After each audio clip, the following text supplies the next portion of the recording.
மனுஷியா இருக்கிறதே அவங்கனாலதான். நான் அனாதை நினைச்சுக்கிறேன். இப்ப நான் அனாதையே கிடையாது. நீங்க இருக்கும்போது நான் அனாதை கிடையாது. எங்க சித்தப்பாவை நாங்க கூட்டிட்டு போறோம். அச்சயம் ட்ரஸ்டுக்கு ரொம்ப நன்றி. இப்போ இவர் இந்த நாளைக்கு இருக்கிறது அக்ஷயம் டீமுக்கும் எல்லா நண்பருக்கும் ரொம்ப நன்றி தெரிவிச்சுக்கிறேன். சந்தோஷம். வீட்டுக்கு போறேன். எல்லாத்துக்கும் நன்றி. அனைவருக்கும் வணக்கம். என்னோட பேர் நவீன்குமார், அட்சயம் அறக்கட்டளையோட தலைவர் மற்றும் நிறுவனர். நம்ம அட்சயம் அறக்கட்டளை மூலமா கடந்த 10 வருடங்களா சாலையோரங்கள் இருக்கக்கூடிய யாசகர்கள், மணல்ல பாதிக்கப்பட்டவங்க, ஆதரவற்ற நபர்களை மீட்டெடுத்து அவங்களுக்கு நாங்க மறுவாழ்க்கை கொடுத்துட்டு இருக்கோம். இந்த 10 வருடங்கள 1000க்கும் மேற்பட்ட நபர்களை நாங்க மீட்டு அவங்களுக்கு மறுவாழ்க்கை கொடுத்திருக்கோம். எல்லா மக்களோட உதவிகள்னால எங்களுக்கு ஈரோட்ல இருந்து நசீன் ஒரு பக்கத்துல ஒரு இடம் வாங்கி அதுல 200 நபர்கள் தங்கும் அளவுக்கு ஒரு காப்பகத்தை கட்டிட்டு இருக்கோம். நிறைய மக்கள் உதவிகள் செஞ்சதன் அடிப்படையிலும் நிறைய நபர்கள் மொய் 101 ரூபாய் அப்படிங்கிற திட்டத்துல நிறைய பேர் 101 ரூபா டொனேட் பண்ணதன் அடிப்படையிலும் இந்த கட்டடத்தை ஒரு 70% வேலைகளை நம்ம கம்ப்ளீட் பண்ணியிருக்கோம். இன்னமும் சாலை ஓரங்கள் இருக்கக்கூடிய நிறைய ஆதரவற்ற நபர்கள், பிள்ளைகளால கைவிடப்பட்டு ரோட்ல தவிக்கக்கூடிய நபர்கள், நோயினால பாதிக்கப்பட்ட ரோட்ல ஒருவேளை உணவுக்கு வழி இல்லாம நடக்க முடியாம எலும்புந்தோளமா பல ஆதரவற்ற உயிர்கள், பல ஆண்மக்கள் அனாதைகளா இன்னமும் சுற்றி தெரிஞ்சுக்கிட்டு தான் இருக்காங்க. அப்படிப்பட்ட நபர்களை மீட்டு அவங்களுக்கு மறுவாழ்க்கை கொடுக்கணும்னா அதுக்கு இடம் ரொம்ப முக்கியமா தேவைப்படுது. அதற்கு தான் இந்த இல்லத்தை நாங்க மிக விரைவில் முடிக்கணும்னு ஆசைப்படுறோம்.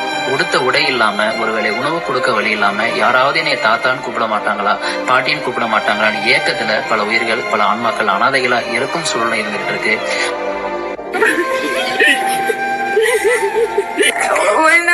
என்னை பாதுகாப்பா பார்த்ததுக்கு மிக்க மிக்க மிக நன்றி.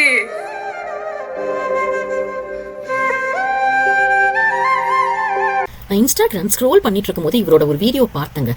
நவீன் அட்சயம் ட்ரஸ்ட். இது பார்த்தோன்னே பயங்கரமா என் மனசு ரொம்ப கஷ்டமாயிடுச்சு. இமீடியட்டா நான் அவருக்கு கால் பண்ணி நான் முதல்ல என்னால் முடிஞ்ச அளவு அவருக்கு கேஷும் நான் அவருக்கு அனுப்பிச்சு அவரோட லைஃப் ஜேர்னியை எப்படியாச்சும் நிறைய பேர் பார்க்கணுங்கிறதுக்காக அவரை பாட்காஸ்ட்டுக்கு கூப்பிட்டு இந்த மாதிரி நான் ஒரு பாட்காஸ்ட் அவர் நான் பண்ணியிருக்கேன். தயவு செய்து உங்களால் முடிஞ்ச அளவு நீங்கள் எவ்வளோ பண்ண முடியுமோ அவருக்கு நீங்கள் அனுப்புங்க. எல்லா டீட்டெயில்ஸும் நான் லாஸ்ட்டு கொடுக்குறேன். உங்களால் முடியலன்னா தயவு செய்து நிறைய பேருக்கு ஷேர் பண்ணுங்க ப்ளீஸ். நிறைய மக்களுக்கு தெரியட்டும். நம்மளால ஹெல்ப் பண்ண முடியலனாலும் அவர் ஹெல்ப் பண்ணுறவங்களுக்கு நம்மளால முடிஞ்சதை உதவி செய்யலாம். ரொம்ப ரொம்ப தேங்க்ஸ்ங்க. ப்ளீஸ் இந்த ஃபுல் வீடியோ நீங்க பாருங்க. Thank you so much for watching. Welcome to Rekha's podcast. இன்னைக்கு அக்ஷயம் ட்ரஸ்ட் நவீன் இவர் பாருங்க, அப்ராக்சிமேட் இவருக்கு ஒரு 32 இயர்ஸ் தான் இருக்கும். இந்த வயசுல எல்லாருமே எப்படி பிசினஸ் பண்ணலாம், என்ன செட்டில் ஆகலாம் லைஃப்ல அப்படின்னு நினைச்சிட்டு இருக்கிற அந்த ஏஜ்ல இவர் அக்ஷயம் ட்ரஸ்ட்னு ஒண்ணு ஆரம்பிச்சு நல்ல சக்சஸ்ஃபுல்லா போய் இந்தியாலே பெகர்ஸே இருக்கக்கூடாது, பெகர்ஸ் ஃப்ரீ இந்தியாவை ஆக்கணுங்கிற ஒரே நோக்கத்தோட he had started this Akshayam trust. I really appreciate him. அவரோட இன்ட்ரெஸ்டிங்கான ஸ்ட்ரகிள்ஸ், லைஃப் ஜேர்னியை தான் நம்ம பார்க்க போறோம். ஹாய் நவீன். ஹாய் மேடம், எப்படி இருக்கீங்க? நல்லா இருக்கேன். நீங்க எப்படி இருக்கீங்க? நல்லா இருக்கேன் Naveen. So why Akshayam trust? So கண்டிப்பா அட்சயம் ட்ரஸ்ட் அப்படிங்கிறத விட எங்களோட பார்வை இன்னைக்கு ரோட்ல இருக்கக்கூடிய மக்கள், இன்னைக்கு நிறைய ஆதரவற்றவர்கள் எனக்கு ரோட்ல இருக்காங்க. ஸோ அந்த மாதிரி நபர்களை மீட்டெடுத்து அவங்களுக்கு மறுவாழ்க்கை கொடுக்கணும் அப்படின்னு உருவாக்கப்பட்டதான் அட்சயம் ட்ரஸ்ட். ஸோ ஆக்சுவலா பேசிக்கா என்னோட காலேஜ் ஸ்டடீஸ் படிக்கிறப்ப பிஇ மெக்கானிக்கல் 3rd இயர் நான் பண்ணிட்டு இருந்தேன் 2013. ஸோ அந்த தருணத்துல தான் எனக்கு இந்த தாட் உதயமாச்சு. பேசிக்கா பாத்தீங்கன்னா நான் சுவாமி விவேகானந்தோட புத்தக வரிகள் தாக்கம் கொஞ்சம் இருக்கும். நான் நிறைய ஸ்கூலிங் பாத்தீங்கன்னா நான் முசிறி, திருச்சியில, தமிழ்நாட்டுல திருச்சி டிஸ்ட்ரிக்ட் முசிறி பக்கத்துல ஒரு சின்ன கிராமம். ஸோ அப்பா அம்மா அப்பா பேரு பெரியண்ணன், அம்மா பேர் அம்சவல்லி. அவங்க அப்பா 2 பேர், அப்பாவும் பிசிக்கலி சேலஞ்சு பர்சன், அம்மாவும் affected rheumatoid arthritis. So the family situation was ரொம்ப போரா இருக்கும். ஸோ என்னோட ஸ்டடீஸே ரொம்ப டஃபா இருக்கும். ஸோ அந்த மாதிரி தான் family condition. Even though evening morning so agriculture நாங்கள் பண்றதுனால அதோட வேலைக்கு தான் போனால் அதில் வரக்கூடிய சின்ன பேக்கெட் மணியை வச்சு நாங்கள் ஸ்டடீஸை கண்டினியூ பண்ணிட்டு இருந்தோம்.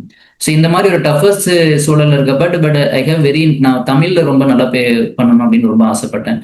ஸோ நிறைய மேடைகள் இதுக்காக பேச்சு போட்டியில் நிறைய கலந்துருக்கேன் ஸ்கூல் லைஃபிங்ல. ஆனா காலேஜ் படிக்கிறப்ப அந்த வாய்ப்புகள் கொஞ்சம் கம்மியானுச்சு. நான் இன்ஜினியரிங் பண்ண ஆரம்பிச்சேன். ஸோ பிஇ மெக்கானிக்கல் குமாரபாளையத்துல 2010 to 14 நான் கம்ப்ளீட் பண்ணேன். ஸோ அந்த டைமிங்ல தான் நான் விவேகானந்தரை பத்தி எனக்கு பேசுறதுக்கு ஒரு வாய்ப்பு கிடைக்குது. புத்தகத்தை ஒரு மேடையில பேசுறதுக்கு அப்பதான் அவரை பத்தி புத்தகத்தை கொஞ்சம் படிச்சோம். பட் லாஸ்ட் மினிட்ல அதுவும் அப்சல்யூட்லி நிராகரிக்கப்பட்டுருச்சு. ஸோ லாஸ்ட் மினிட்ல பட் இன்னைக்கோ ஏன்னா அந்த டைம் ஷெட்யூல் அதிகமாயிடுச்சு. சீக்கிரம் டைம் முடிஞ்சிடும், அந்த ப்ரோக்ராம் நீங்க பேசுவேன். நான் காலேஜ் படிச்சுட்டு இருந்த ஸ்டூடெண்ட் தானே. ஸோ லாஸ்ட் மினிட்ல டைம் ஆயிடுச்சு அப்படின்ட்டு இது வேண்டான்ட்டாங்க. ஸோ பட் வந்து அவரோட வரிகள் நிறைய படிச்சிருந்த எதிர்கால இந்திய இளைஞர்கள் கையில. ஸோ அப்படிப்பட்ட நம்ம சுமை முழுவதும் உன் தோள் கொண்டு சுமந்து கோள் இப்படி நிறைய வரிகள் வந்து மனசுக்குள்ள நிறைய தாக்கத்தை ஏற்படுத்த ஆரம்பிச்சிச்சு. அந்த தருணத்துலதான் வந்து நான் ஒரு சேலம் பஸ் ஸ்டாண்ட்ல நான் வந்து பக்கத்துல கேட் எக்ஸாம் அப்படின்ட்டு அதுக்காக நான் ப்ரிப்பேர் பண்ணிட்டு இருந்தேன். Because of I am BE mechanical ஸ்டூடெண்டா என்னோட கோர்ல வந்து நான் வந்து பிளேஸ் ஆகணுங்கிறது என்னோட ஆசை. ஸோ அதுக்காக கேட் எக்ஸாம் ப்ரிப்பேர் பண்ணிட்டு இருந்தேன். அந்த தருணத்துல வந்து ஒரு பஸ்ஸுக்கு பணம் இல்லை அப்படின்னு ஒரு பாட்டி 10 ரூபா காசு கேட்டாங்க சேலம் பஸ் ஸ்டாண்ட். நான் வச்சிருக்க 10 ரூபா காசு கொடுத்துட்டேன். எனக்கு வந்து பெருசா சாட்டிஸ்பேக்ஷன், நம்ம தர்மம் பண்ணிட்டோம் அப்படின்னு சொல்லி. ஆனா அந்த பாட்டி அடுத்த நாள் அதே டைலாக்கோட வேற ஒருத்தட்ட அந்த பணம் கேட்டாங்க. ஸோ என்ன பண்றாங்கன்னு ஃபாலோ பண்ணா அந்த பாட்டி அந்த காசை வாங்கி ட்ரிங்க்ஸ் பண்ண ஆரம்பிச்சாங்க.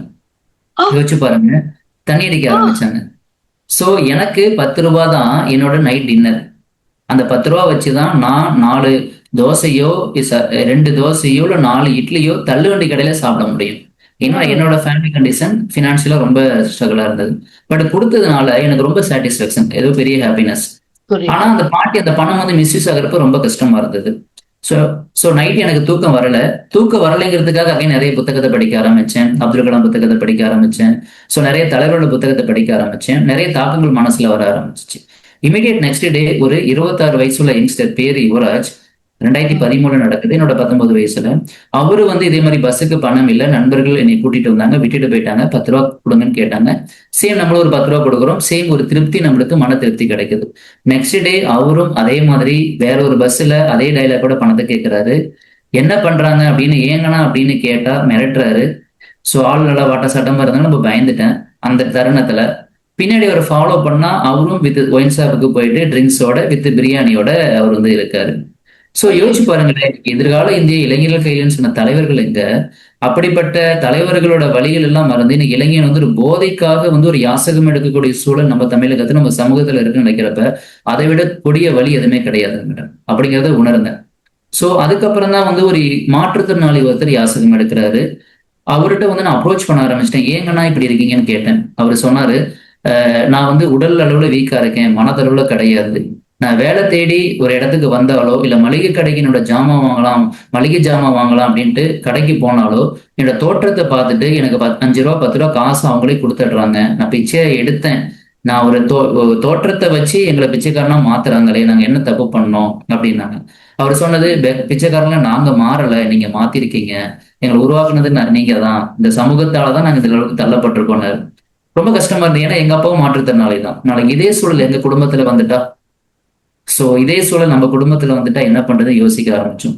பிகாஸ் ஆஃப் இன்னைக்கு வந்து மாற்றுத்திறனாளி நம்ம மரியாதை நிமித்தமா மாற்றுத்திறனாளிங்கிறோம். இப்ப உதாரணத்துக்கு எங்க அப்பாவை என்னோட 5வது நான் படிக்கிறப்ப சிலரு நொண்டிம்பாங்க. அப்ப அவங்க கிட்ட சண்டைக்கு போயிருக்கேன், ஏன் இந்த மாதிரி நொண்டின்னு சொல்றீங்க அப்படின்னு சொல்லி. இது அவங்க தவிர கிடையாது. ஏன் அவங்களோட உடல் ஊனத்தை தப்பா பேசணும், குறைகளை ஏன் நம்ம தப்பா பேசணும் அப்படின்னு சொல்லி யோசிக்க ஆரம்பிச்சேன். அதுக்கப்புறம் தான் வந்து ஏன் இந்த மாதிரி நபர்கள் இருக்காங்கன்னு யோசிக்க ஆரம்பிச்சோம். ஸோ இதை பத்தி ஃப்ரெண்ட்ஸு கிட்ட, காலேஜ் ஸ்டாஃப் கிட்ட எல்லாத்தையும் பேச ஆரம்பிச்சேன். ஸோ தேர்ட் இயர் படிச்சுட்டு இருக்கேன். எல்லாருமே உனக்கு எதுக்கு தேவையில்லாததுல படிக்கிற வழி பாரு அப்படின்னாங்க. நிறைய பேர் வந்து இது கவர்மெண்டாலேயே பண்ண முடியல, மற்றவங்களால பண்ண முடியல, நீ எப்படி பண்ணி மாற்றத்தை கொடுக்க முடியும், நாளைக்கு நீ பிச்சை எடுக்க போயிடாத, உன் குடும்பத்தை ரோட்டுக்கு விட்டுறாத, இந்த மாதிரி எல்லாருமே சொல்ல ஆரம்பிச்சாங்க. பட் இருந்தாலும் உங்களை பாக்குறப்ப எனக்கு ஏதோ தாக்கம் மனசுக்குள்ள இருந்துகிட்டே இருக்கும். என்னடா மக்கள் இப்படி இருக்காங்கன்னு சொல்லி தாக்கம் மனசுக்குள்ள இருந்துகிட்டு இருக்கும். ஸோ அதுக்கப்புறம் நான் டிசைட் பண்ணேன், நிறைய நபர்களை பார்த்து பேச ஆரம்பிச்சேன். அதுக்கப்புறம் அவங்கள பத்தி நான் அதிகமா தெரிஞ்சுக்கணும்னு நினைச்சேன். அதுக்கப்புறம் சேலம் பஸ் ஸ்டாண்ட்ல 2 days வித்தவுட், அதாவது அந்த வலிகளை உணரணும் இல்லைங்களா. ஸோ 2 நாள் சாப்பாடு இல்லாம வெறும் தண்ணி டீ இதோட மட்டும் சாப்பிட்டுக்கிட்டு பஸ் ஸ்டாண்ட்லயே உட்காந்துருந்தேன் 2 days. அப்ப ஒரு பெரிய ஒரு போட்டோ எடுக்கிற அளவுக்கு கூட ஒரு மொபைல் பெருசா நம்ம கிட்ட கிடையாது, 1100 நோக்கியா தான் வச்சிருந்தோம். ஸோ அந்த கஷ்டம் இருந்தது. அப்பதான் உணர ஆரம்பிச்சேன் நிறைய வழிகளை. 2 பிள்ளைகள் இருந்து கொண்டு வந்து அப்பா அம்மா ரோட்டி விட்டுட்டு போகக்கூடிய வழிகள். ஸோ மழையிலையும் வெயிலையும் அந்த கொசுக்கடியிலையும் ஈலையும் அந்த வாழையிலையும் துர்நாற்றத்திலையும் அந்த மக்கள் ரோட்ல படக்கூடிய கஷ்டம். ஸோ தன்னோட மலத்தையே தான் எடுத்து சாப்பிடக்கூடிய சூழல், தன்னோட சிறுநீரையே தான் எடுத்து குடிக்கக்கூடிய சூழல். ஸோ அதே மாரி பிச்சை எடுத்து வச்சிருக்கக்கூடிய 5 ரூபா 10 ரூபா காசையும் நைட் வந்து யாராவது அடிச்சு கொடுங்குற சூழல். நிறைய மணல்ல பாதிக்கப்பட்ட பெண்கள் பல ஆண்களோட இச்சைக்கு ஆளாகப்படக்கூடிய ஒரு சூழல். ஸோ அதாவது தன்னோட உடல்ல புண்கள் இருந்தா, புண்களை புழு முண்டுனா கூட அந்த புழுவை கூட எடுக்க முடியாம, புண்களுக்கு மருந்து கூட போட முடியாம, தன்னோட சாப்பாட்டை எடுத்து சாப்பிட முடியாம கஷ்டப்படக்கூடிய நிறைய நடுங்கிய உள்ளவங்களோட வழிகளை அப்பதான் அணிவிக்க ஆரம்பிச்சாங்க மேடம். இந்த வழிகள் எனக்கோ இல்லை என் குடும்பத்திலேயோ இருந்தா நான் பார்த்துட்டு விட்டுட்டு வர முடியுமா? ஸோ இது வெறும் ரோட்டு பிரச்சனையா இல்ல வெறும் நம்ம வந்து தெருவில் இருக்க பிரச்சனையா? கண்டிப்பா கிடையாது இல்லையா? அது நம்ம வீட்டு பிரச்சனை மாதிரி தான் நம்ம பார்க்கணும். நம்ம வீட்டுல இருக்க ஒருத்தருக்கு இந்த சூழல் வந்துட்டு நம்மளால விட முடியுமா? கண்டிப்பா முடியாது. ஸோ அதை உணர ஆரம்பிச்சேன்.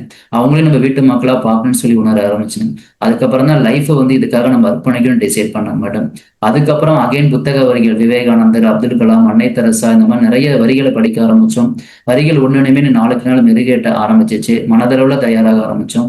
எல்லாருமே என்னோட ஸ்டாஃபோ ஃப்ரெண்ட்ஸோ உனக்கு எதுக்குப்பா தேவையில்ல, படிக்கிற வழியை பாரு அப்படின்னாங்க.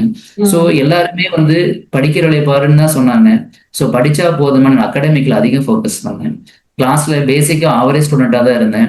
ஆனா 2014 எண்டுல ஸோ ஓவரால் காலேஜோட டாப்பரா வந்தோம். இந்த லாஸ்ட் 1 இயரோட ஆர்டருக்கு வந்து என்னை காலேஜ் டாப்பரா வர வச்சிச்சு. 2010 to 14 இந்த காலேஜ்ல best out going student of the year 2010-14 அவார்டை ரிசீவ் பண்றோம் என்னோட மெக்கானிக்கல்ல. என்னோட பேப்பர் வந்து நிறைய, நான் இதுக்காக பேப்பர் என்னோட கோர்ல நிறைய பேப்பர் பப்ளிஷ் பண்ணியிருப்போம். எல்லாமே டாப் லெவல்ல வந்து எல்லாமே பிளேஸ் ஆகுச்சு. ஸோ எக்ஸ்ட்ரா கரிக்குலம் எல்லாத்துலயுமே டாப்பரா வர ஆரம்பிச்சேன். ஸோ காலேஜ் என்னை தனியா பார்க்க ஆரம்பிச்சாங்க. ஸோ இவ்வளவு விஷயம் இன்னைக்கு நான் பேசிக்கா இருந்த என்னைய ஒரு காலேஜ் டாப்பரா மாத்தின விஷயம் என்னன்னா, அந்த மக்களுக்கு ஏதாவது செய்யணுங்கிற உணர்வு மட்டும்தான். அந்த உணர்வுக்கு உண்மையா இருந்தோம். கேட்லயும் ஸ்கோர் பண்ணோம். எல்லாமே நான் நினைச்ச மார்க் எல்லாமே எனக்கு கிடைக்க ஆரம்பிச்சிச்சு. டைம் செட்லயும் ஸ்கோர் பண்ணோம். பெரிய பெரிய கம்பெனி நிறுவனங்கள் எனக்கு வேலைக்கும் கிடைச்சிச்சு. ஸோ எல்லாமே எனக்கு ஆப்பர்ச்சுனிட்டி. என்னோட லைஃபுக்கு நான் எதிர்பார்த்த ட்ரீம் நடந்துச்சு. பட் அந்த தருணத்துலதான் நம்ம லைஃப் இது ஒரு நம்ம டிசைட் பண்ணணும்னு சொல்லி லைஃபோட டேர்னிங் பாயிண்ட் நான் யோசிக்க ஆரம்பிச்சேன். 2014 இந்த காலேஜ் டாப்பரா வரதுக்கு முன்னாடி ஒரு 2 மாதத்துக்கு முன்னாடி பிப்ரவரி மாசம் ராஜசேகர் அப்படின்ட்டு வந்து சேலம் பஸ் ஸ்டாண்ட்ல மீட் பண்றோம். கிட்டத்தட்ட 21 நாளா அவரை நான் ஃபாலோ பண்றேன். அவர் வந்து நிறைய அட்வர்ட்ஸ் பேசுறாரு, திட்டுறாரு, எல்லாமே பண்றாரு. 21 நாளா ஃபாலோ பண்றேன். 22ஆம் நாள் உனக்கு என்னதான்டா பிரச்சனை, ஏன்டா பின்னாடியே வந்துட்டு இருக்கு அப்படின்னு அந்த தாத்தா கேட்டாரு. அப்ப சொன்னேன், தாத்தா அவருக்கு தெரிஞ்சேதான் ஃபாலோ பண்ணீங்க? தெரியுது, ஃபாலோ பண்றேன். அவர் பேச முடியல, நெருங்க முடியல, அவரும் நோட்டீஸ் பண்றாரு. ஃபாலோ பண்ணா பர் டேக்கு மணிக்கணக்கா இல்ல, ஒரு ஹாஃப் டே, ஒரு ஹாஃப் அன் அவர், 15 மினிட்ஸ் அந்த மாதிரி. சோ எண்ட் ஆஃப் தி டே உனக்கு என்னதான் பிரச்சனை, டெய்லியும் பின்னாடியே வந்துட்டு இருக்கு அப்படின்றாரு. தாத்தா நீங்க தாத்தா மாதிரி இருக்கீங்க ஸோ அப்படின்னு சொல்லி பேச ஆரம்பிக்கிறோம். இந்த கான்வர்சேஷன் அப்படியே போகுது. நைட் அரௌண்ட் 11 o'clock ஸ்டார்ட் பண்ண கான்வர்சேஷன் 11 o'clock வச்சும் போகுது. ஸோ அவரு இதே மாதிரி அவரும் ஃபேமிலி எல்லாமே ஆக்சிடென்ட்ல இறந்துட்டாங்க. இறந்ததுக்கு அப்புறம் அவரோட அடையாளங்கள், ஆதார் ஐடென்டிட்டி எல்லாம் அவர் எங்கேயும் மிஸ் பண்ணிட்டாங்க. மிஸ் பண்ணதுக்கு அப்புறம் அவரும் வேலை தேடி வந்திருக்காரு. அவரோட உடல் தோற்றத்தை, அந்த கைலி வேட்டி எல்லாம் பார்த்துட்டு, அழுகு ட்ரெஸ்ஸா இருந்ததை பார்த்துட்டு கடைக்காரங்களும் 5 ரூபா 10 ரூபா காசு கொடுத்துருக்காங்க. ஒரு கட்டத்துல கஷ்டமா இருந்திருக்கு அவருக்கு.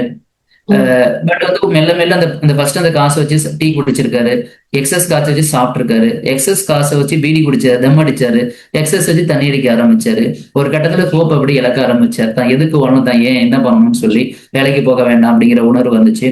ஹோப்லெஸ்ஸா மாற ஆரம்பிச்சாரு. இன்னைக்கு ரோட்ல ஆனாதே இருக்க ஆரம்பிச்சாரு. பெக்கிங்கே தன்னோட ஃபுல்லா மாத்த ஆரம்பிச்சிட்டாரு. அதை வச்சு லைஃப் அப்படியே போக ஆரம்பிச்சிட்டாரு. அங்க வந்து அவருக்கு தேவையான ஒரு சின்ன ஹோப்பை கொடுக்குற அளவுக்கு எந்த உறவுகளுமே இல்லை மேடம். இன்னைக்கு உறவு இல்லாம தான் ரோட்டுக்கு வந்தார். அந்த உறவா நான் இருக்கேன் தாத்தா அப்படின்னு சொன்னேன், பேரனா நான் இருக்கேன் தாத்தான்னு சொன்னேன். அவருக்கு அவ்வளவு ஹாப்பினஸ். பட் அவருக்கு ஒரு வேலை வாங்கி கொடுக்க நான் நிறைய பக்கம் வேலை கேட்டேன், யாரும் வேலை கொடுக்கல. பட் அதை வச்சு அவர் ரோட்லயே இருப்பாரு அப்படின்ட்டு என் ரூம்லயே நான் கூட்டிட்டு வந்து தங்க வச்சேன் 1 வாரம். பட் அந்த டைம்ல எல்லாருமே பிச்சைக்காரனோட தங்கி இருக்கான் அப்படின்னு எனக்கு கிண்டல் பண்ண ஆரம்பிச்சாங்க. ஸோ பட் எனக்கு அப்ப தெரியல. நான் அவரை தங்க வச்சு ஒரு இடத்துல தாரமங்கலம் அப்படிங்கிற பகுதியில ஒரு இடத்துல வாட்ச்மேன் வேலைக்கு அவர் வாங்கி கொடுத்தாங்க மேடம். 2010 அப்ப காலேஜ் ஃபைனல் படிச்சுட்டு இருக்கேன். ஸோ அதான் என்னோட ஃபர்ஸ்ட் சக்சஸ். அப்ப அக்ஷயங்கிற பேர் அமைப்பு கிடையாது, பேரு கிடையாது, எதுவுமே கிடையாது. நவீன்கிற நம்பர் மட்டும் தான் தனியா இருக்கும். அதுக்கப்புறம் காளியப்பன் அப்படின்ட்டு பவானி, ஈரோடு மாவட்டத்துல பவானிங்கிற கோவில் பக்கத்துல, கூடுதிரை கோவில்னு சொல்லுவாங்க, சிவன் கோயில் பக்கத்துல சைக்கிள் தொழில் பண்ண ஒருத்தர் தன் தொழில் லாஸ் ஆனதுனால வீட்டுல இருக்க ஒய்ஃபுக்கு அவங்களுக்கும் மனக்கசப்புனால வெளியில வந்தவர். சிவன் கோயிலுக்கு முன்னாடி வந்து கடவுளை கும்பிட வந்தவர் அங்கேயே உட்கார ஆரம்பிச்சிட்டாரு. மக்கள் கொடுக்குற காசை வச்சு சாப்பாடு வச்சு சாப்பிட்டு இருக்காரு. அன்னதானத்தை வச்சு அன்னதானத்தை சாப்பிட்டுக்கிட்டே இருந்து ஒரு கட்டத்துல பணம் வாங்க ஆரம்பிச்சாரு. அந்த பணத்தை வச்சு தண்ணி தம்மு அப்படின்னு லைஃப் அப்படி போக ஆரம்பிச்சிட்டாரு. அங்கேயே இருக்க ஆரம்பிச்சிட்டாரு. கண்டி அதுவே லைஃபா மாத்த ஆரம்பிச்சிட்டாரு. அவருக்கு ஒரு ஹோப்பு கொடுத்து அவரையும் என் ரூம்ல தங்க வச்சேன். பட் இந்த டைம் அவரை என் ரூம்ல தங்க வச்சப்ப நான் கொஞ்சம் சுதாரிச்சுக்கிட்டேன். ஃப்ரெண்ட்ஸ் எல்லாம் கேட்டப்ப என்னன்னா என்னோட தூரத்து ரிலேட்டிவ், என்னோட தாத்தா அப்படின்னு சொல்லி தங்க வச்சுக்கிட்டேன். ஃபர்ஸ்ட் டைம் அவேர்னஸ் இல்ல, செகண்ட் டைம் வந்து அந்த அவேர்னஸ் கிடைச்சிச்சு. தங்க வச்சு அப்புறம் அந்த ராஜசேகரும் இருக்காரு அப்போ உங்க கூட? ராஜசேகர் அந்த டைம்ல ஒரு வேலை வாங்கி கொடுத்துட்டு அவர் தனியா போயிட்டாரு. ஓகே. அடுத்து காளியப்பனையும் அதே ராஜசேகர் இருக்கக்கூடிய இடத்துல காளியப்பனுக்கும் வேலை வாங்கி கொடுத்தோம். ஸோ 2014 மார்ச் மந்த் நடக்கக்கூடிய இன்சிடென்ட் இது. ஸோ பிப்ரவரி மார்ச். அதுக்கப்புறம் வந்து இந்த இன்சிடென்ட்டை என்னோட ஃப்ரெண்ட்ஸ் கிட்ட, ஸ்டாஃபு கிட்டலாம் நான் சொல்றேன். சிலர் மோட்டிவேட் பண்ணாங்க, சிலர் டிமோட்டிவேட் பண்ண ஆரம்பிச்சாங்க. ஸோ வந்து அதுக்கப்புறம் ஒரு அமைப்பா உருவாக்கணும்னு சொன்னாங்க. அப்ப நான் என்ன பண்ணேன், ஒவ்வொரு கிளாஸ்ல வந்து நான் காலேஜ் டாப்பர் ஆனதுனால ஒவ்வொரு கிளாஸ்ல போய் நான் பேச ஆரம்பிச்சேன். இந்த மாதிரி நான் விஷயம் ஒண்ணு பண்ணலாம்னு இருக்கேன், உங்களோட விருப்பம் உள்ளவங்க ஜாயின் பண்ணிக்கன்ட்டு. நிறைய பேர் ஸ்டூடெண்ட்ஸ் வாலண்டியரா ஜாயின் பண்றேன்னு வந்தாங்க. அப்ப நானும் ஸ்டூடெண்ட் தானே வந்தாங்க. சிலர் என்னை கிண்டல் பண்ணாங்க, பல பேர் வந்து என்னை பிச்சைக்காரன் கூப்பிட ஆரம்பிச்சாங்க. நிறைய ஸ்டாஃப்ஸ் வந்து இதை வந்து அகைன்ஸ்ட் பண்ண ஆரம்பிச்சாங்க, இவன் தேவையில்லாத பண்றான் அப்படின்ட்டு. பட் இன்னைக்கோ காலேஜ் டாப்பருங்கிறதுனால எல்லாரும் யாரும் இதுவும் பேச முடியல. ஒரு கட்டத்துக்கு அப்புறம் இந்த விருப்பம் உள்ளவங்கள வாலண்டியராகவும் விருப்பம் உள்ளவங்களோட வாலண்டியர் சப்போர்ட் எனக்கு கிடைச்சிச்சு, விருப்பம் இல்லாதவங்களோட விமர்சனம் எனக்கு கிடைக்க ஆரம்பிச்சிச்சு. ரெண்டுமே எனக்கு வந்து நிறைய லேர்னிங்ஸையும் கொடுத்துச்சு. அதுக்கப்புறம் தான் நான் ஒரு பேர் வைக்கணும்னு முடிவு பண்ணோம். ஸோ இன்னைக்கு தமிழ்ல மணிமேகலையில ஒரு அல்லல குறையாத பாத்திரம் காய சண்டிகையில, அதே போல இந்த சேவையும் இன்னைக்கும் அல்லல குறையக்கூடாதுங்கிறதுக்காக அட்சயம்னு பேர் வச்சோம். என்னோட தமிழ் பிடிக்கும் அப்படிங்கிறதுனால தமிழ்ல முதலெழுத்துல இருக்கணும் அப்படின்னு ஆசைப்பட்டோம். இது வந்து பாத்தீங்கன்னா நீங்க வந்து எல்லா மத ரீதியா எடுத்துக்கிட்டாலும், சோ நம்மளோட பூர்வீக ரீதியா எடுத்துக்கிட்டாலும், இலக்கிய ரீதியா எடுத்துக்கிட்டாலுமே வந்து பாத்தீங்கன்னா ஏதோ ஒரு மனித ரூபத்துல கடவுள் வந்து அவதாரம் எடுத்து மனிதரோட பாவத்தை போக்குவதற்காக யாசகம் எடுத்த கீதைகள் புராணங்கள் எல்லாத்துலயும் இருக்கு, நபிகளாயத்துல இருந்து. சோ எல்லா நபர்களுமே வந்து யாசகம் எடுத்திருப்பாங்க. இதுக்கான அவனோட பாவத்தை போக்கணும் அப்படிங்கிறதுக்காக, ஏதோ ஒரு வழியில தெரிஞ்சோ தெரியாம பாவம் செஞ்சிருப்போம் அப்படிங்கிறதுக்காக உருவாக்கப்பட்ட இந்த கையேந்தக்கூடிய சூழல் இன்னைக்கு வந்து அதுவே தொழிலா மாஃபியாவா நிறைய பேர் உருவாக ஆரம்பிச்சுட்டாங்க. அதுவே தொழிலா நிறைய பேர் செய்ய ஆரம்பிச்சுட்டாங்க. இன்னைக்கு அந்த பிச்சைக்காரன் அப்படிங்கிற வார்த்தை இருந்தது, அந்த வார்த்தையை நாங்க போக்கணுங்கிறதுக்கு நிறைய போராடி அதுக்காக இன்னைக்கு யாசகர்கள் அப்படின்னு சொல்ல ஆரம்பிச்சோம். இன்னைக்கு வந்து எங்களோட அட்சயமோட இலக்கியம் வந்து யாசகமற்ற தாயகம் படைக்கணும் அப்படின்ட்டு. சோ யாசகம் மரியாதை நிமித்தம் உங்களை கூப்பிட ஆரம்பிச்சோம், அவங்களுக்கு ஒரு உணர்வுல கொடுக்க ஆரம்பிச்சோம். அட்சயம்னு பேரை வச்சாச்சு. அந்த பேரை பதிவு பண்ணணும். பதிவு பண்றதுக்கு 10,000 ரூபாய் வேணும். அது கூட எங்ககிட்ட பணம் கிடையாது 2014. அப்ப வந்து நான் காலேஜ் படிச்சுட்டு இருக்கேன். நான் ஃபண்டுன்னு போயிட்டு யார்ட்டையாவது ஸ்டாஃப் கிட்ட, சார் இந்த மாதிரி பண்ற 100 ரூபாய் கொடுங்க அப்படின்னு கேட்டா, என்னப்பா பிச்சை எடுக்க கூடாதுங்கிற, பிச்சை போடக்கூடாதுங்கிற, நீயே பிச்சை எடுக்கிறியே வெக்கமா இல்லையாப்பா அப்படின்னு எல்லாரும் சொல்ல ஆரம்பிச்சாங்க. சில ஸ்டாஃப் சொல்ல ஆரம்பிச்சாங்க, படிச்சுட்டு காலேஜ் டாப்பர் ஆயிட்டு பிச்சை எடுத்துட்டு இருக்கான் பாரு அப்படின்னு சொல்ல ஆரம்பிச்சாங்க. சோ ஒவ்வொருத்தருமே, ஏன்னா இது கவர்மெண்டாலே செய்ய முடியல, யாராலையும் பண்ண முடியும். நீ என்னத்த எல்லாரும் அந்த மாதிரி சொன்னாங்களே, அந்த டைம் நீங்க என்ன ஃபீல் பண்ணீங்க? மேடம், எனக்கு கஷ்டமா இருந்தது. எல்லாரும் சொன்னப்ப எனக்கு கஷ்டமா இருந்தது. ஆனா அந்த கஷ்டத்தையும் கடந்து நீ எதுக்கு தேவையில்லாத செய்யற, நீ ஏன் உங்களை நீ ஏன் பண்ணணும்னு கேட்கிறப்ப எல்லாமே அந்த தலைவர்களோட வரிகள் எங்களும் மனசுக்குள்ள இருந்துகிட்டே இருந்தது. இன்னொரு விஷயம் என்னன்னா, அந்த வரிகள், தலைவரோட வரிகளை உங்களோட போட்டோவையும் ரூம்குள்ள ஒட்டியிருப்பேன். லைக் விவேகானந்தர், அன்னை தெரசா, அப்துல் கலாம் எல்லாத்தையும் ரூம்ல ஒட்டியிருப்பேன். வீட்டுக்கு போய் பாக்குறப்ப அவங்களோட அந்த போட்டோட பேசுவேன். பின்னாடி கூட இருப்பாரு பாருங்க, இவரோட பேசிக்குவோம் நாங்க. ஏன் இப்படி மக்கள். ஸோ வென்எவர் நான் ஐம் டிராவலிங் டு த பஸ்ல போறப்ப வரப்ப அவங்கள மக்களை பாக்குறப்ப, ஸோ அது வந்து இன்னும் ரொம்ப கொடிய பெயினா இருக்கும்னு வச்சுங்களேன் நம்மளுக்கு. ஸோ அப்பெல்லாம் ஒரே ஒரு விஷயம் டிசைட் பண்ணிக்குவேன், முடியாதுங்கிற விஷயத்த முடியுங்கிற விஷயத்த யார் வேணா செய்ய முடியும் மேடம். நான் முடியாதுங்கிற விஷயத்த செய்யறதுதான் ஒரு இளைஞர் சக்தி. அதுக்காக தான் நிறைய தலைவர்கள் அவங்களோட வரிகளா மாத்தி புத்தக வழின்னு ஒன்று கொடுத்துட்டு போயிருக்காங்க. அதை படிச்சிருக்கோம் அப்படின்னா நம்ம சமூகத்தை நம்ம செய்யணும். இன்னைக்கு வந்து நம்ம எல்லை ஓரத்துலதான் நம்ம ராணுவ வீரர்கள் நம்ம சமூகத்துக்காக வேலை செய்யறாங்க. இன்னைக்கு வந்து நம்ம இறங்கி ஒரு சாக்கடையை சுத்தம் செய்யல அப்படின்னா நாடு சுத்தம் கண்டிப்பா ஆகாது. இறங்கக்கூடிய ஆளா நம்ம இருப்போம், விமர்சனங்களை தாங்கக்கூடிய ஆளா நம்ம இருப்போம் அப்படிங்கிறத உணர்ங்க. அந்த விமர்சனங்கள் எல்லாமே வந்து எங்களை நசுக்குவதற்காக கிடையாது, இல்லை எங்களை செதுக்குவதற்காகவும் அந்த வரிகள் இருந்து நான் புரிஞ்சுக்கிட்டேன். வரிகளை மனசுகளை வச்சுக்கிட்டோம், நம்ம வார்த்தைகளை மனசுல வச்சுக்கிட்டோம், வேலைகளை செயல காமிக்க ஆரம்பிச்சோம். அப்பதான் வந்து ஒரு பேரு வைக்கணும்னு முடிவு பண்ணி நான் பேரையும் வச்சோம். ரெஜிஸ்டர் பண்றதுக்கு ஃபண்டு கேட்டா எல்லாரும் இப்படி சொன்னாங்க. அப்ப என்ன பண்ணலாம்னு யோசனை வந்தப்ப, ஒரு நிமிஷம், அந்த டைம்ல நீங்க ரெஜிஸ்டர் பண்ற டைம்ல எத்தனை பேர் உங்களோட சேர்ந்து இருந்தாங்க? மேடம் அந்த டைம்ல அரௌண்ட் ஒரு ரெஜிஸ்டர் பண்ண நினைக்கிறப்போ ஒரு 15 to 20 பேர் இருந்தாங்க. 15 to 20 பேர் இருந்தாங்க. ஓகே. சோ ஒரு என்னென்ன காரணம், நான் வந்து காலேஜ்ல நான் எக்ஸ்ட்ரா கரிக்குலம் எல்லாத்துலயுமே நான் இருப்பேன். சோ எனக்குன்னு ஒரு பெரிய டீம் இருப்பாங்க. நான் எஃப்எம்ல ரேடியோ ஜாக்கெட் ஆர்ஜேவா இருந்திருக்கேன். சோ கராத்தேல இருந்திருக்கோம். சோ வந்து எக்ஸ்ட்ரா கரிக்குலம் ஸ்போர்ட்ஸ்ல நான் வந்து கேப்டனா, அந்த காலேஜ் கேப்டனா இருந்திருக்கேன். சோ இந்த மாதிரி எல்லா ஆக்டிவிட்டிலுமே நான் வந்து எக்ஸ்ட்ரா கரிக்குலம் இருக்கிறதுனால எனக்கு அந்தந்த வெட்டிகளுக்கு தனித்தனி டீம்ஸ் இருப்பாங்க. சோ ஸ்டூடெண்ட்ஸ் எல்லாம் ஒரு ஃபேனா இருப்பாங்க. அதனால வந்து எனக்கு ஒரு பெரிய டீம் கிடைச்சாங்க. ரெஜிஸ்டர் பண்ணதுக்கு அப்புறம் ஆல்மோஸ்ட் வந்து எங்களோட ஃபேஸ்புக் பேஜ் ஓபன் பண்ண 2வது நாளே 1500 ஃபாலோவர் வந்தாங்க. ஃபர்ஸ்ட் 2014. சோ அது எல்லாமே எனக்கு வந்து இந்த ஸ்டூடெண்ட்ஸோட ஒரு சப்போர்ட் நல்லாவே, என்னோட ஜூனியர் சீனியர்ஸ் உங்களோட சப்போர்ட்ஸ் நல்லாவே இருந்துச்சுன்னு வச்சுங்களேன் அந்த டைம்ல. பிகாஸ் நிறைய நான் சமூகத்துக்காக ஏதாவது ஆக்டிவிட்டி பண்ணிட்டே இருப்பேன். NSSல இந்த மாதிரி நிறைய பண்ணிட்டு அதனால வந்தாங்க. அந்த டைம்ல தான் ஒரு பேனா வந்து வாங்கினாங்க. நான் ME படிக்கிறேன்னு சொல்லி ஒரு ஸ்டாஃப் 10,000 கடன் வாங்கி அந்த பணத்துல வந்து நான் பேனா வாங்கினேன். பேனா ஒரு 5 ரூபாய்க்கு ஒரு பேனா வாங்கி அதை அட்சயம் ட்ரஸ்ட் பேரை பதிவு போட்டேன். போட்டு ஒவ்வொரு கிளாஸ் சொன்னேன். நான் இந்த காசுக்காக இந்த பேனா இது பண்றேன் அப்படின்னு சொன்னேன். நிறைய பேர் வந்து என்ன பண்ணாங்க, பேனா வாங்கினாங்க. பேனாவோட விலை 5 ரூபாய், ஆனா நான் 10 ரூபாய்க்கு கொடுக்குறேன் இந்த பர்பஸ்க்கு அப்படின்னு சொன்னோன்னா எல்லாருமே அந்த பேனா வாங்கினாங்க. பேனா 10 ரூபாய். அப்ப எனக்கு 10,000 ரூபாய் இன்வெஸ்ட் பண்ணணும், 20,000 ரூபாய் கிடைச்சிச்சு. வாங்கின பணத்தை ரிட்டர்ன் அவர் கொடுத்துட்டேன். ரிமைனிங் அந்த 10,000 வச்சு ட்ரஸ்ட் ரெஜிஸ்டர் பண்ணேன். ரெஜிஸ்டர் பண்ணதுக்கு அப்புறம் I got the lot of the MNC, நிறைய எம்என்சில பிளேஸ் ஆயிருந்தேன். பட் எல்லாத்தையுமே பண்ணிட்டு ஸோ வந்து இந்த சர்வீஸை கண்டிப்பா டிசைட் பண்ண. ஏன்னா எனக்கு இவ்வளவு பெரிய எம்என்சியோட ஆப்பர்ச்சுனிட்டி, காலேஜ் டாப்பர், இந்த மாதிரி எல்லா விஷயத்த கொடுத்தது என் படிப்பு கிடையாது. இந்த மக்களுக்கு செய்யணுங்கிற எண்ணம் மட்டும்தான் நம்மள அறியாமலே ஓட வச்சு செய்ய வச்சுச்சு. அப்ப நம்ம படிப்பு பெருசா, அந்த எண்ணம் பெருசான எண்ணம் தான் பெருசு. அதுக்கு நம்ம உண்மையா இருக்கணும் இல்லைங்களா? ஸோ நம்ம டாப்பரா வச்சு அதை மறந்துடக்கூடாது இல்லையா? அதனால லைஃப் வந்து அர்ப்பணிக்கணும் முடிவு பண்ணணும் மேடம். நிறைய விமர்சனங்கள் வந்தது, விமர்சனங்களையும் கடந்து ஸோ நான் அங்கேயே ஒர்க் பண்ணேன். ஸோ சர்வீஸை கண்டிப்பா பண்ணணும். ஒவ்வொரு வாரமும் ஞாயிற்றுக்கிழமை, ஏன்னா அப்ப இவ்வளவு டேட்டாஸ் கிடையாது, ரிசர்ச் கிடையாது. ஒவ்வொரு வாரமும் ஞாயிற்றுக்கிழமை ரோட்ல உங்களை பார்த்து பேசி உங்களோட டேட்டா பேஸ் எடுப்போம். அதை வந்து எப்படி அவங்களை ரெஸ்கியூ பண்ணணும், எப்படி கவுன்சிலிங் பண்ணணும், எந்த ஒரு ப்ரொசீஜர்ஸுமே கிடையாது. இந்தியன் கவர்மெண்டோட 1993ல பெக்கிங்காக கொண்டு வந்த சட்டம் ப்ராப்பரா, ஆக்ட் வந்து ப்ராப்பரா நடக்கல. ஆக்சுவலா பாத்தீங்கன்னா 1973ல தமிழ்நாடு கவர்மெண்ட் பெக்கிங் ப்ரிவென்ஷன் ஆக்ட்னு கொண்டு வந்தாங்க. ஸோ வந்து ஆக்ட் வந்து Bombay begging prevention act 59 follow பண்ணி, அமெண்ட்மெண்ட் ஆக்ட் 61 ஃபாலோ பண்ணி அந்த செயல்முறை தமிழ்நாடு கவர்மெண்ட்ல இருந்தாலுமே கலைஞர் பீரியட்ல கொண்டு வந்தாங்க பிச்சைக்காரன் மறுவாழ்வு திட்டம் அப்படின்ட்டு. அது வந்து ப்ராப்பரா ஃபெயிலியர் ஆகுது ஒரு கட்டத்துல. 93ல இந்தியன் கவர்மெண்ட் கொண்டு வந்த திட்டமும் ஃபெயிலியர் ஆகுது. ஸோ என்னன்னா வந்து there is a scheme and act for the senior citizen and also the mental health people and also the person with disability. But ஆனா பெக்கர்ஸ் ஸ்டாண்டர்ட் வரையறை கிடையாம இருந்தது. ஏன்னா டெஃபினிஷன்ஸ் இல்லாம இருக்கு. Who is the beggar? யாரு beggar? So வந்து இல்லாம இருந்தது. As per the begging act படி ஒருத்தர் ரோட்ல பிச்சை எடுத்தா அது தண்டனைக்குரிய சட்டமா இருந்தது. அவங்களை அரெஸ்ட் பண்றதுக்கு ரைட்ஸ் இருந்தது.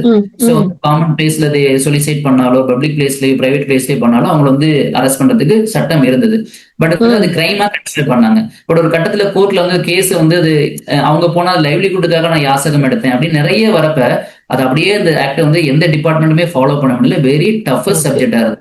கிட்டத்தட்ட 7 to 8 டிபார்ட்மெண்ட்ஸ் வந்து மிங்கிள் ஆகக்கூடிய வேலையா இருந்தது. ஸோ தட் இஸ் ஒரு இண்டிவிஜுவல் டிபார்ட்மெண்டால இந்த சப்ஜெக்ட் ஹேண்டில் பண்ண முடியாது. அந்த அளவுக்கு ஒரு டஃபஸ்ட் சப்ஜெக்டா இருந்தது. ஸோ தட்ஸ் வை 2 கவர்மெண்டால இந்த ஸ்கீமை ப்ராப்பரா இம்ப்ளிமெண்ட் பண்ண முடியாம இருந்துச்சு. இந்த ஸ்கீம்ல வந்து நீங்க போய் எப்படி அதை மாத்த முடியும்? ஒரு பிரைவேட்டா ஒரு இண்டிவிஜுவல் மாத்த முடியும். ஸோ வேலை வாங்கி கொடுத்தாலும் திருப்பி அவங்க ரோட்ல ஓடி வந்து திருப்பி பிச்சை தானே எடுக்க போறாங்க. அவங்க எல்லாருமே வந்து மாஃபியா தானே, இல்ல வேணும்னே வந்து பண்றவங்க, சோம்பேறி தானே யாசகம் எடுக்கிறவங்க எல்லாருமே.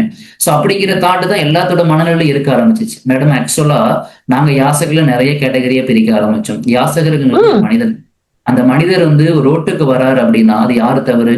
ஒரு மனிதர் ரோட்டுக்கு வர்றது அவரோட தவறா, இல்ல ரோட்டுக்கு வரக்கூடிய சூழலுக்கு உருவாக்கணும் நம்மளோட அரசோடையோட சட்டத்தோடையோ தவறா?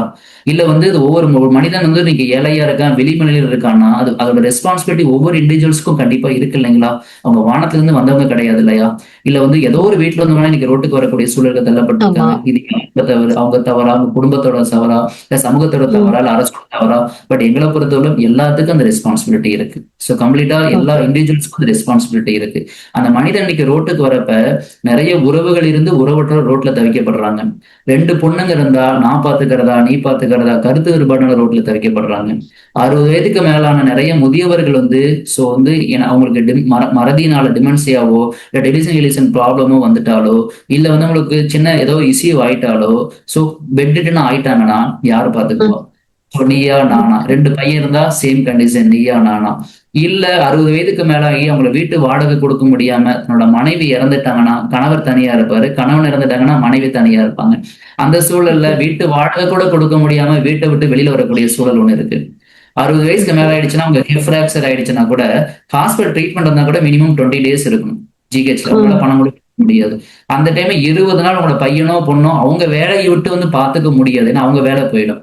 அப்ப அவங்க வருமானமும் பாதிக்கப்படும். அப்ப அந்த தாத்தாவையோ பாட்டியோ தன்னோட பையனால பாத்துக்க முடியாத சூழல் வரும். ஜிஹெச்சும் அட்டெண்டர் இல்லாம எடுத்துக்க மாட்டாங்க. அப்ப அந்த தாத்தாக்கு மெல்ல மெல்ல ஹோப் குறைய ஆரம்பிக்கும். சோ ஹோப்லெஸ்ஸா மாறுவாரு. ஹாஸ்பிட்டல் இருந்து அப்ஸ்கண்ட் ஆவாரு. வெளியில அன்னோனா வெளியில சுத்த ஆரம்பிப்பாரு. தாடிகள் வர ஆரம்பிக்கும். முகத்தோற்றங்கள் மாற ஆரம்பிக்கும்.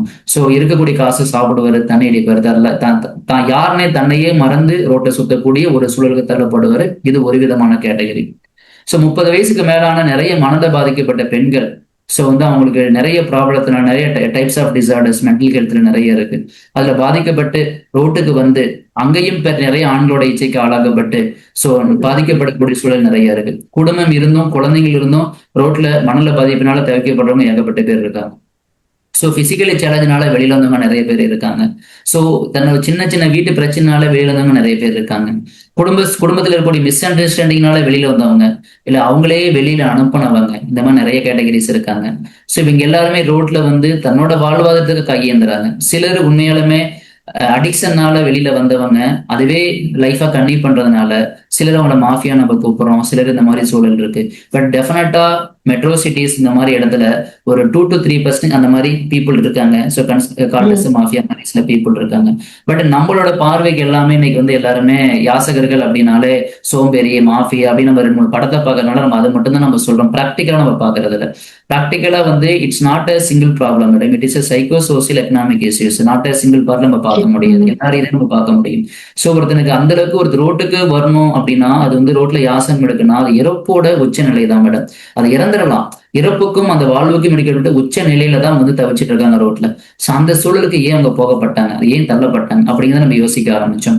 அந்த யோசிக்கிறப்பதான் நிறைய விதமான தகவல் எனக்கு கிடைக்க ஆரம்பிச்சிச்சு. அந்த தகவலை பேஸ் பண்ணி தான் லைஃப் இதுக்காக நம்ம டிசைட் பண்ணணும், அர்ப்பணிக்கணும் முடிவு பண்ணாங்க. அவங்க மக்களோட வழிகளை உணர ஆரம்பிச்சுங்க. ஸோ இன்னைக்கு பெருமையா நம்ம சொல்லணும்னா நிறைய சவால்கள் கஷ்டங்களை கடந்து இன்னைக்கு இந்த 12 வருட பயணத்துல 13,000 நபர்களோட வாழ்க்கையை நாங்க படிச்சு அத்தனை மக்களோட அலுவலக நாங்க அவ்வளவு மக்களோட டேட்டா பேஸை நாங்க சேகரிச்சு அதை சக்சஸ்ஃபுல்லா இன்னைக்கு 1600க்கும் மேற்பட்ட நபர்களை நாங்க ரெஸ்கியூ பண்ணி கம்ப்ளீட் ரீஹபிலிட்டேஷன் கொடுத்துருக்கோம். நாங்க ப்ரௌடா கண்டிப்பா சொல்ல முடியும். நிறைய டிஃபரெண்ட் கேட்டகரிஸ் இருக்காங்க. இன்னைக்கு வந்து நான் ஆரம்பிச்சு காலேஜ் படிக்கிறப்ப ஆரம்பிச்சப்ப எந்த ஒரு சப்போர்ட்டுமே இல்லாம இருந்தது. நிறைய பீப்புள் என்னைய பெக்கர்ஸ் தான் கூப்பிட ஆரம்பிச்சாங்க. ஒரு கட்டத்துல வந்து மெல்ல மெல்ல மெல்ல நிறைய நாங்க டேட்டாஸ் பண்ண ஆரம்பிப்போம். சில பேர்த்த வேலை வாங்கி கொடுப்பேன், ரிட்டன் ஓடி வந்துருவாங்க. ஹோம்ல சேர்ப்பேன், ரிட்டன் ஓடி வந்துருவாங்க. வேற ஹோம்ல சேர்த்தா ஓடி வந்துருவாங்க. ஏன்னா அவங்களுக்கு அது பிடிக்கல, வேலை வாங்கி கொடுத்தா அவங்களுக்கு பிடிக்கல. சோ ஒருத்தங்க வந்து அப்ப நம்ம அவங்களுக்கு திணிக்கிற மாதிரி ஆயிடக்கூடாது இல்லைங்களா? ஒருத்தர் ரோட்ல யாசகம் எடுக்கிறாரு, அவரை நான் காப்பாத்துறேன் வாங்க ஒரு ஹோம்ல சேர்க்கிறேன் அப்படின்னா, அவர் ஹோம் இல்ல பிடிக்கலன்னு வந்துட்டாரு அப்படின்னா அப்ப எங்கேயோ ஒரு கேப் இருக்கு இல்லைங்களா? வேலை வாங்கி கொடுக்கறாருன்னா எங்கேயோ ஒரு கேப் இருக்கு இல்லைங்களா? இது ஒரு நாள் 2 நாள்ல பண்ணக்கூடிய விஷயம் கிடையாது இல்லையா மேடம்? ஏன்னா long days begging in the road side அப்படின்னா 1 or 2 days வந்து கம்ப்ளீட்டா நம்ம சேஞ்ச் கொடுக்க முடியாது இல்ல. வெறுமனையா நான் வந்து உங்களை குளிக்க வச்சு மொட்டை அடிச்சு சுத்தம் பண்ணி ஒரு புது ட்ரெஸ் போட்டு ஒரு ஹோம்ல விட்டுட்டு வந்துட்டா இது வந்து படத்துல பாக்குற மாதிரி ஒரு நாள்ல முடியக்கூடிய விஷயம் கிடையாது இல்ல. சோ அப்ப நிறைய இதுக்காக இருக்குங்கிறத நாங்க நிறைய ஸ்டடி பண்ண ஆரம்பிச்சேன், நிறைய இதுக்காக நான் கத்துக்க ஆரம்பிச்சேன். ஸோ அதுக்கப்புறம் தான் வந்து நிறைய ஹோம்ஸ்ல சிலரை விட்டேன். பட் அவங்களுக்கு அது பிடித்தனமா இல்லை. அதுக்கப்புறம் தான் வந்து நாமளே ஹோம் ஆரம்பிக்கணும் டிசைட் பண்ணோம். ஏன்னா ஏன் அந்த விஷயம் ஆரம்பிக்கணும், அந்த பீப்புள் அது ஒரு ஜெயிலா கன்ஸ்ட்ரக்ட் பண்ண ஆரம்பிச்சாங்க. அவங்களுக்கு வந்து இது ஒரு இதா கன்ஸ்ட்ரக்ட் பண்ண ஆரம்பிச்சாங்க. ஸோ அவங்க நிறைய பேர் அதை எக்ஸ்பெக்ட் பண்ண ஆரம்பிச்சாங்க. அப்ப நம்மளோட ஹோம் ஒரு மாடலா இருக்குன்னு டிசைட் பண்ணோம். அதுக்காக நிறைய நான் வாடகை இடம் தேடணும். யாருமே கொடுக்கல இந்த பர்பஸ்க்குனால, யாருமே முதியோர் இல்லாம நான் கொடுக்குறேன், பட் பெக்கர்ஸ் தான் நான் கண்டிப்பா கொடுக்க மாட்டேன். அந்த மாதிரி நிறைய இருந்தது. ஃபண்டிங் ஒரு பக்கம் பெரிய ஃபேக்டரா இருந்தது. ஸோ 2018 இந்த சர்வீஸ் அப்படியே நிறைய கஷ்டத்தை கடந்து ஒரு வெறும் 10 ரூபா இல்லாம நிறைய நாள் கஷ்டப்பட்டிருக்கோம். ஒரு இடத்துல இருந்து இன்னொரு இடத்துக்கு ஒரு பெட்ரோலுக்கு 100 ரூபாய் காசு இல்லாம நிறைய கஷ்டப்பட்டிருக்கோம். இவன் தான் நிறைய நாள் சாப்பாடுக்கு இங்க வழி இருக்காது. சாப்பாடுக்கு வழி இல்லாம மக்காசோளத்தை 5 ரூபா மக்காசோளத்தை சாப்பிட்டு நிறைய நாள் நாங்க மூவ் பண்ணியிருக்கோம். வாங்கக்கூடிய 2020 வரையிலும் நான் வாங்கின சேலரிய காலேஜ் ஒர்க் பண்ணப்ப வாங்கின அந்த 10,000 ரூபாய் 15,000 சேலரிய ஃபுல் அண்ட் படி இதுக்கு தான் நாங்க போட ஆரம்பிச்சோம். நான் நிறைய விமர்சனங்களையும் வாங்க ஆரம்பிச்சோன்னு வச்சுங்களேன். பட் எண்ட் ஆஃப் த டைம்ல ஒரு திருப்தி கிடைக்கும் பாருங்க மேடம்.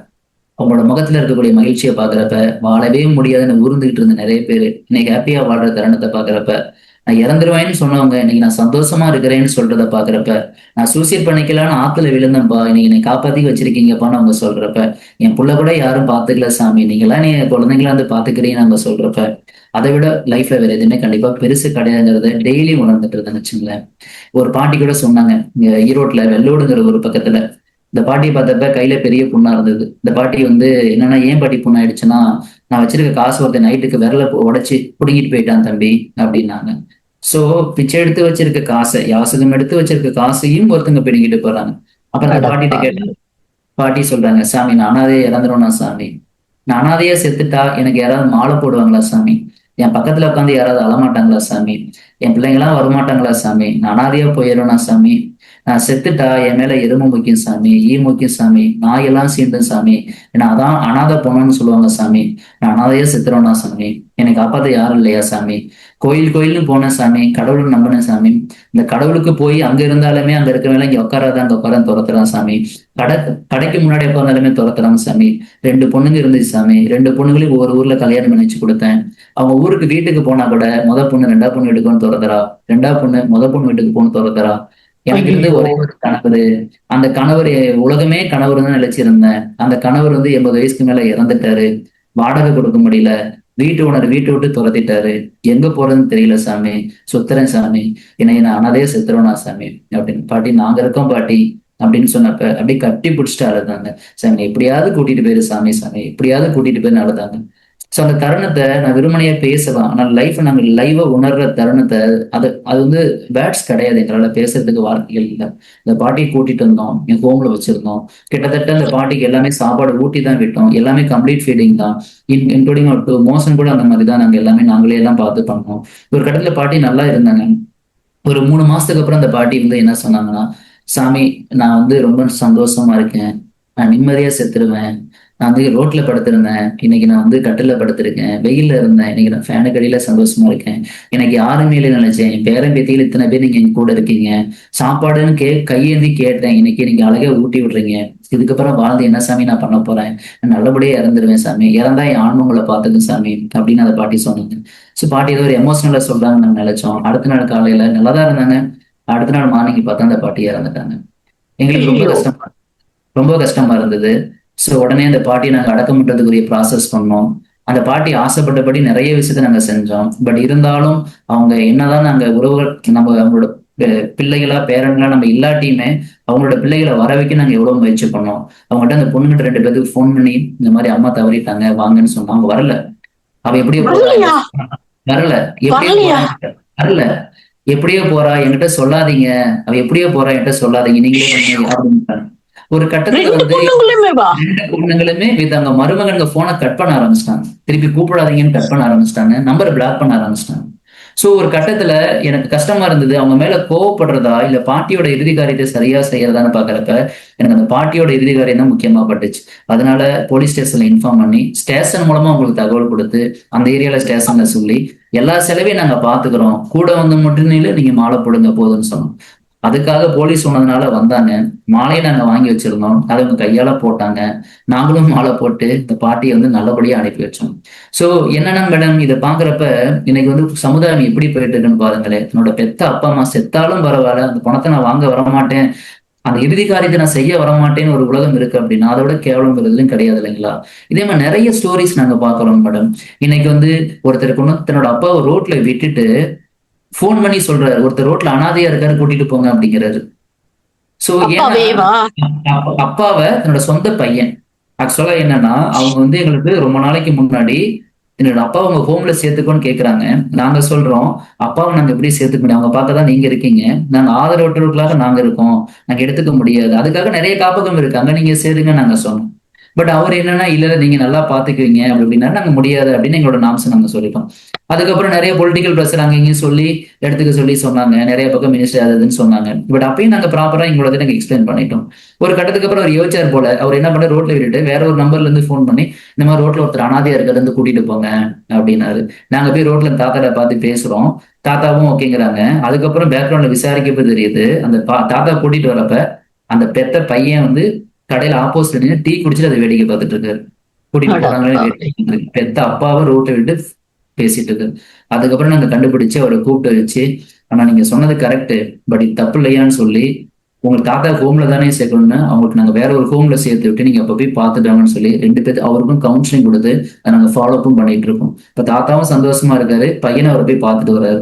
சோ என்னன்னா மேடம் இந்த மாதிரி நிறைய சினாரியோ இருக்கு. கிட்டத்தட்ட நான் சொன்னபடி 13,000 மக்களோட அலுவலர்கள் தினசரி நாங்க உணர்ந்துகிட்டு இருக்கோம். 1,600 பேர்த்த நம்ம காப்பாத்திருக்கோம். But still many people there begging in the road side தான், நிறைய பேர் ரோட்ல இருக்கதான் செய்யறாங்க. 2020 தான் முதன்முறை காப்பகம் ஆரம்பிக்கிறோம்.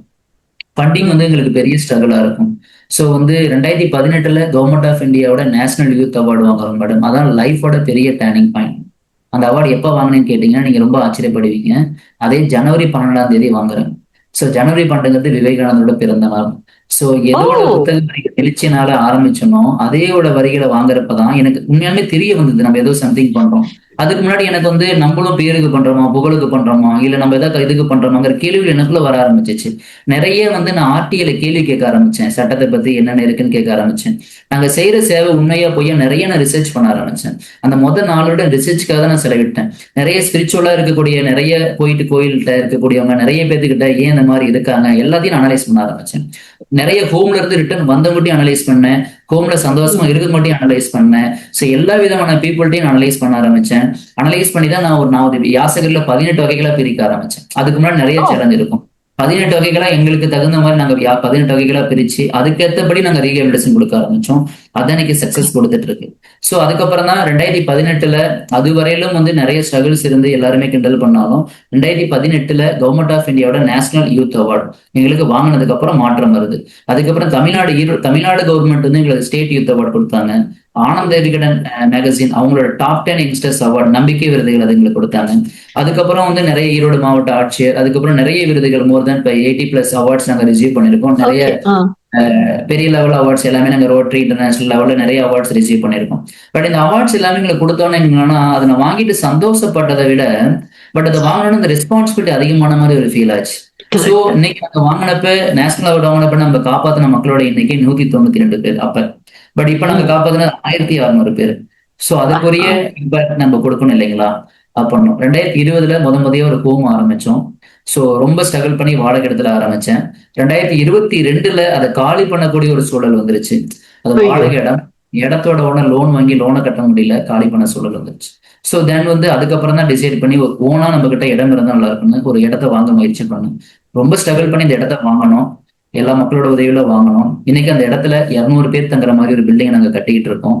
It's a model home. நம்ம அதை கட்டிட்டு இருக்கோம். 85% கம்ப்ளீட் பண்ணிட்டோம்.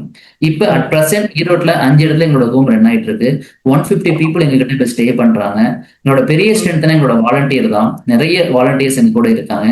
நாங்க பாக்குறது என்ன, மேடம், யாசகரை காப்பாத்தி மறுவாழ்க்கை கொடுக்குறோம். நிறைய பேர் குடும்பத்தோட ஒண்ணு சேர்த்து வச்சிருக்கோம். நிறைய பேரு எங்களோட ஹோம்ல இருந்து அவங்களை ரெக்கவரி பண்ணி நல்ல பாதிக்கப்பட்டவங்களையோ நிறைய பேர்த்த ரெக்கவரி பண்ணி அவங்களோட ஃபேமிலியை ஃபைண்ட் அவுட் பண்ணி ஃபேமிலியோட பேசி ஃபேமிலியோட சேர்த்து வச்சிருக்கோம். ஸோ நிறைய பேர் பையன் இறந்துட்டான்னு சொன்ன நிறைய பேர் இன்னைக்கு குடும்பத்தோட ஒன்னா வாழ்றாங்க.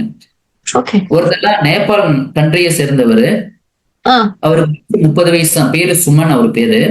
2 குழந்தைங்க அவருக்கு இருக்காங்க. பட் அவர் வந்து ஒரு கோவிட் டைமிங்ல இங்க வந்துட்டாரு, ஈரோடு சைடு வந்துட்டாங்க. சோ அப்பெல்லாம் அந்த ஹிந்திக்காரங்க பேசுறாங்க அப்படின்னு சின்ன கான்ஃபிளிக்ட்ல அடிப்பாங்க. 2018-19 இருந்தது. அந்த டைம்ல யாரோ ஒரு கேரளா சைடு ஒரு அடிச்சிட்டாங்க தலையில. அடிச்சதுனால அது ஒரு மறதியாகி மனநல பாதிப்பா மாறிடுச்சு. ஈரோட்டுக்குள்ள வந்து ரயில்வே ஸ்டேஷன் ரொம்ப வயலண்டா பிஹேவ் பண்ண ஆரம்பிச்சாரு. அதுக்கப்புறம் நாங்க ரெஸ்கியூ பண்ணி இங்க ஹோம்ல வச்சிருந்தோம். அப்புறம் கொஞ்ச நாளுக்கு அப்புறம் தான் மெல்ல மெல்ல ஒரு அட்ரஸ் எல்லாம் நாங்க ஃபைண்ட் அவுட் பண்ண ஆரம்பிச்சோம். ஒரு கட்டத்துல தான் அவர் ஓப்பன் பண்ணாரு. அவங்களோட கிட்டத்தட்ட 6 மாசமா பேச முடியாம இருந்தாரு. அதுக்கப்புறம் தான் ஓப்பன் பண்ணாரு. அப்புறம் தான் சில தகவல் கிடைச்சி ஒரு நேபாள்னு அதுக்கப்புறம் எங்களுக்கு தெரிஞ்சது. அதுக்கப்புறம் அவங்களுக்கு ஃபேமிலி இருக்காங்கன்னு தெரிஞ்சது. அதுக்கப்புறம் அங்க ஒரு நெட்வொர்க் எடுத்து அவங்க ஃபேமிலியை ஃபைண்ட் அவுட் பண்ணி வீடியோ கால்ல பேச வச்சோம். அவ்வளவு ஹாப்பினஸ். அவர் போட்டோ காமிக்கிறாங்க நம்ம ஒய்ஃப், அவர் இறந்துட்டாரு மாலை போட்டு சாமி கும்பிட்டு இருந்திருக்காங்க. அது கதிரி அந்த குழந்தைங்க அவங்க ஒய்ஃப் எல்லாம் கதிரி அழுது பாக்குறப்ப இறந்துட்டாருன்னு சொன்ன ஒரு மனிதர் உயிரோட இருக்காருன்னு அது கேட்கிற அந்த மனைவிக்கு எப்படி இருக்கும், அந்த குழந்தைங்களுக்கு எப்படி இருக்கும் யோசிச்சுப்பாங்க. அது அவங்க பார்த்தப்ப எங்களுக்கு எல்லாம் அப்படியே ஒரு மாதிரி ஆயிடுச்சு. லைஃபே என்னடா அப்படின்னு எங்களுக்கு ஒரு இதா இருந்துச்சு. சரி, அதுக்கப்புறம் குடும்பத்தோட ஒண்ணு சேர்த்துக்குன்னு எவ்வளவு முயற்சி பண்ணோம். இவருக்கு பாஸ்போர்ட்டோ எதுவுமே கிடையாது. இப்படி ட்ரெயின் வந்துட்டாரு. எப்படி வந்தாங்க என்னன்னே தெரியல, வந்துட்டாங்க. சோ அதுக்கப்புறம் நாங்களும் எவ்வளவு ட்ரை பண்ணோம், எதுவும் பண்ண முடியல. அதுக்கப்புறம் வந்து நேபாள் நியர்பை கண்ட்ரினால அவங்களோட கிட்டத்தட்ட ஒரு 6 மாசம் ஃபாலோ பண்ணி கலெக்டர் மூலமா பேசி எல்லாம் பண்ணி அதுக்கப்புறம் அங்க இருந்து அவரோட ரிலேட்டிவ் வந்து அவர் வந்து அதுக்கப்புறம் அவர் இங்க இருந்து கூட்டிட்டு போறதுக்கு ஏற்பாடு பண்ணி எல்லா சிலையும் பண்ணி சேர்த்து வச்சோம். அவர் அங்க போயிட்டு 15 மாசம் எங்களுக்கு ட்ரஸ்ட்டுக்கு மாசம் 1000 ரூபாய் டொனேட் பண்ணாரு. அவர் சம்பாரிச்ச காசுல இருந்து யோசிச்சு பாருங்க. மணல பாதிக்கப்பட்டு இருந்தவர் அவர் சம்பாரிச்சு டொனேஷன் கொடுக்குறாருன்னா எப்படி இருக்கும் பாருங்களேன் மேடம். இதான் மேடம் இம்பாக்டா நாங்க பார்த்தோம். இன்னொரு இம்பாக்ட் பாத்தீங்கன்னா இன்னைக்கு நிறைய இளைஞர்கள் வந்து தடமாறி போயிட்டு இருக்காங்க. இன்னைக்கு வந்து டாக்கிங் அபவுட் டெக்னாலஜி, நிறைய துறைகளோட முன்னேற்றத்தை பேசிட்டு இருக்கோம். இந்த மனிதத்துவம் எங்க மேடம் போயிட்டு இருக்கு. நிறைய தாத்தா பாட்டிக்கு இருக்கக்கூடிய முக்கியத்துவம் குறைய ஆரம்பிக்குது. உறவுகளுக்கு ஒரு முக்கியத்துவம் குறைய ஆரம்பிக்குது. நிறைய இளைஞர்கள் இப்படியே போறப்ப என்ன ஆகுது, கண்ட்ரி மோசமான சூழல். நான் வந்து நிறைய ரிசர்ச் பண்ணதுல ப்ரிவென்டிவ் மெத்தட்ஸ் ரொம்ப முக்கியம், அவேர்னஸ் ரொம்ப முக்கியம். இன்னைக்கு எங்க கூட வந்து ஒரு வாலண்டியர் ஒரு தம்பி அவர் வந்து என்னோட ஸ்டூடெண்டா இருந்தவர், அப்புறம் வாலண்டியரா இருந்தாரு. அவர் வந்து நிறைய கிட்டத்தட்ட ஆல்மோஸ்ட் 20+ அரியர் வச்சிருந்தாங்க ஒரு third year and final year படிக்கிறப்ப. அப்போ வந்து ஒரு தாத்தாட்ட வந்து பேசுறாரு, நாங்க எங்க கூட வராங்க. அந்த தாத்தா என்ன சொன்னாருன்னா, ஏன் தாத்தா ரோட்ல இருக்கீன்னு கேட்டா அவர் என்ன சொன்னாரு, நான் வந்து என் பையனை நல்லபடியா படிக்க வச்சேன் தம்பி. என் பையன் வந்து ஒரு கட்டத்துல வந்து காலேஜ் படிச்சுட்டு போறப்ப தண்ணி அடிச்சு கெட்டு போயிட்டான்ப்பா. கெட்டு போய் இன்னைக்கு என் சொத்தெல்லாம் படிக்க வச்சு சொத்தும் போயிடுச்சு. இப்ப தண்ணி அடிச்சு நீ வீட்டை விட்டு வெளியில அனுப்பிட்டான்ப்பா. சோ வந்து நான் என்னப்பா பாவம் பண்ணேன், நான் இவ்வளவு கஷ்டப்பட்டு படிக்க வச்சேன் அப்படிங்கிற ஹிஸ்டரி எல்லாம் சொல்றாரு. சொன்ன இந்த தம்பிக்கு உறுத்த ஆரம்பிச்சோன்னே இந்த தம்பி கேட்கிறான், ஏதாவது தாத்தாவுக்கு பண்ணணுமேன்னு கேட்கிறாரு. நான் சொன்னேன், ஃபர்ஸ்ட் நீ அரியரை கிளியர் பண்ணு தம்பி அப்படின்னு. அடுத்த அதே ஒரே அட்டெம்ப்ட்ல அரியர் பிளஸ் கரண்ட் பேப்பர் எல்லாத்தையும் கிளியர் பண்ணாரு. யோசிச்சு பாருங்க அந்த இம்பாக்ட் எங்க போய் முடிஞ்சிருக்கு பாருங்க. அந்த இம்பாக்ட் எங்க போய் முடிஞ்சு அதுக்கப்புறம் அவர் வந்து இன்னைக்கு ஒரு இடத்துல வேலைக்கு போறாரு, மாசம் ட்ரஸ்ட்டுக்கு 500 டொனேட் பண்றாரு. அதுக்கப்புறம் அவங்க அப்பாவை நல்லா பார்த்து அவங்க அப்பா அவ்வளவு ப்ரௌடா வந்து பேசுறாரு. சோ யோசிச்சு பாருங்க, அந்த அப்பாவுக்கும் அந்த பையனுக்கும் ஒரு கனெக்டிவிட்டி இல்லாம இருந்தது.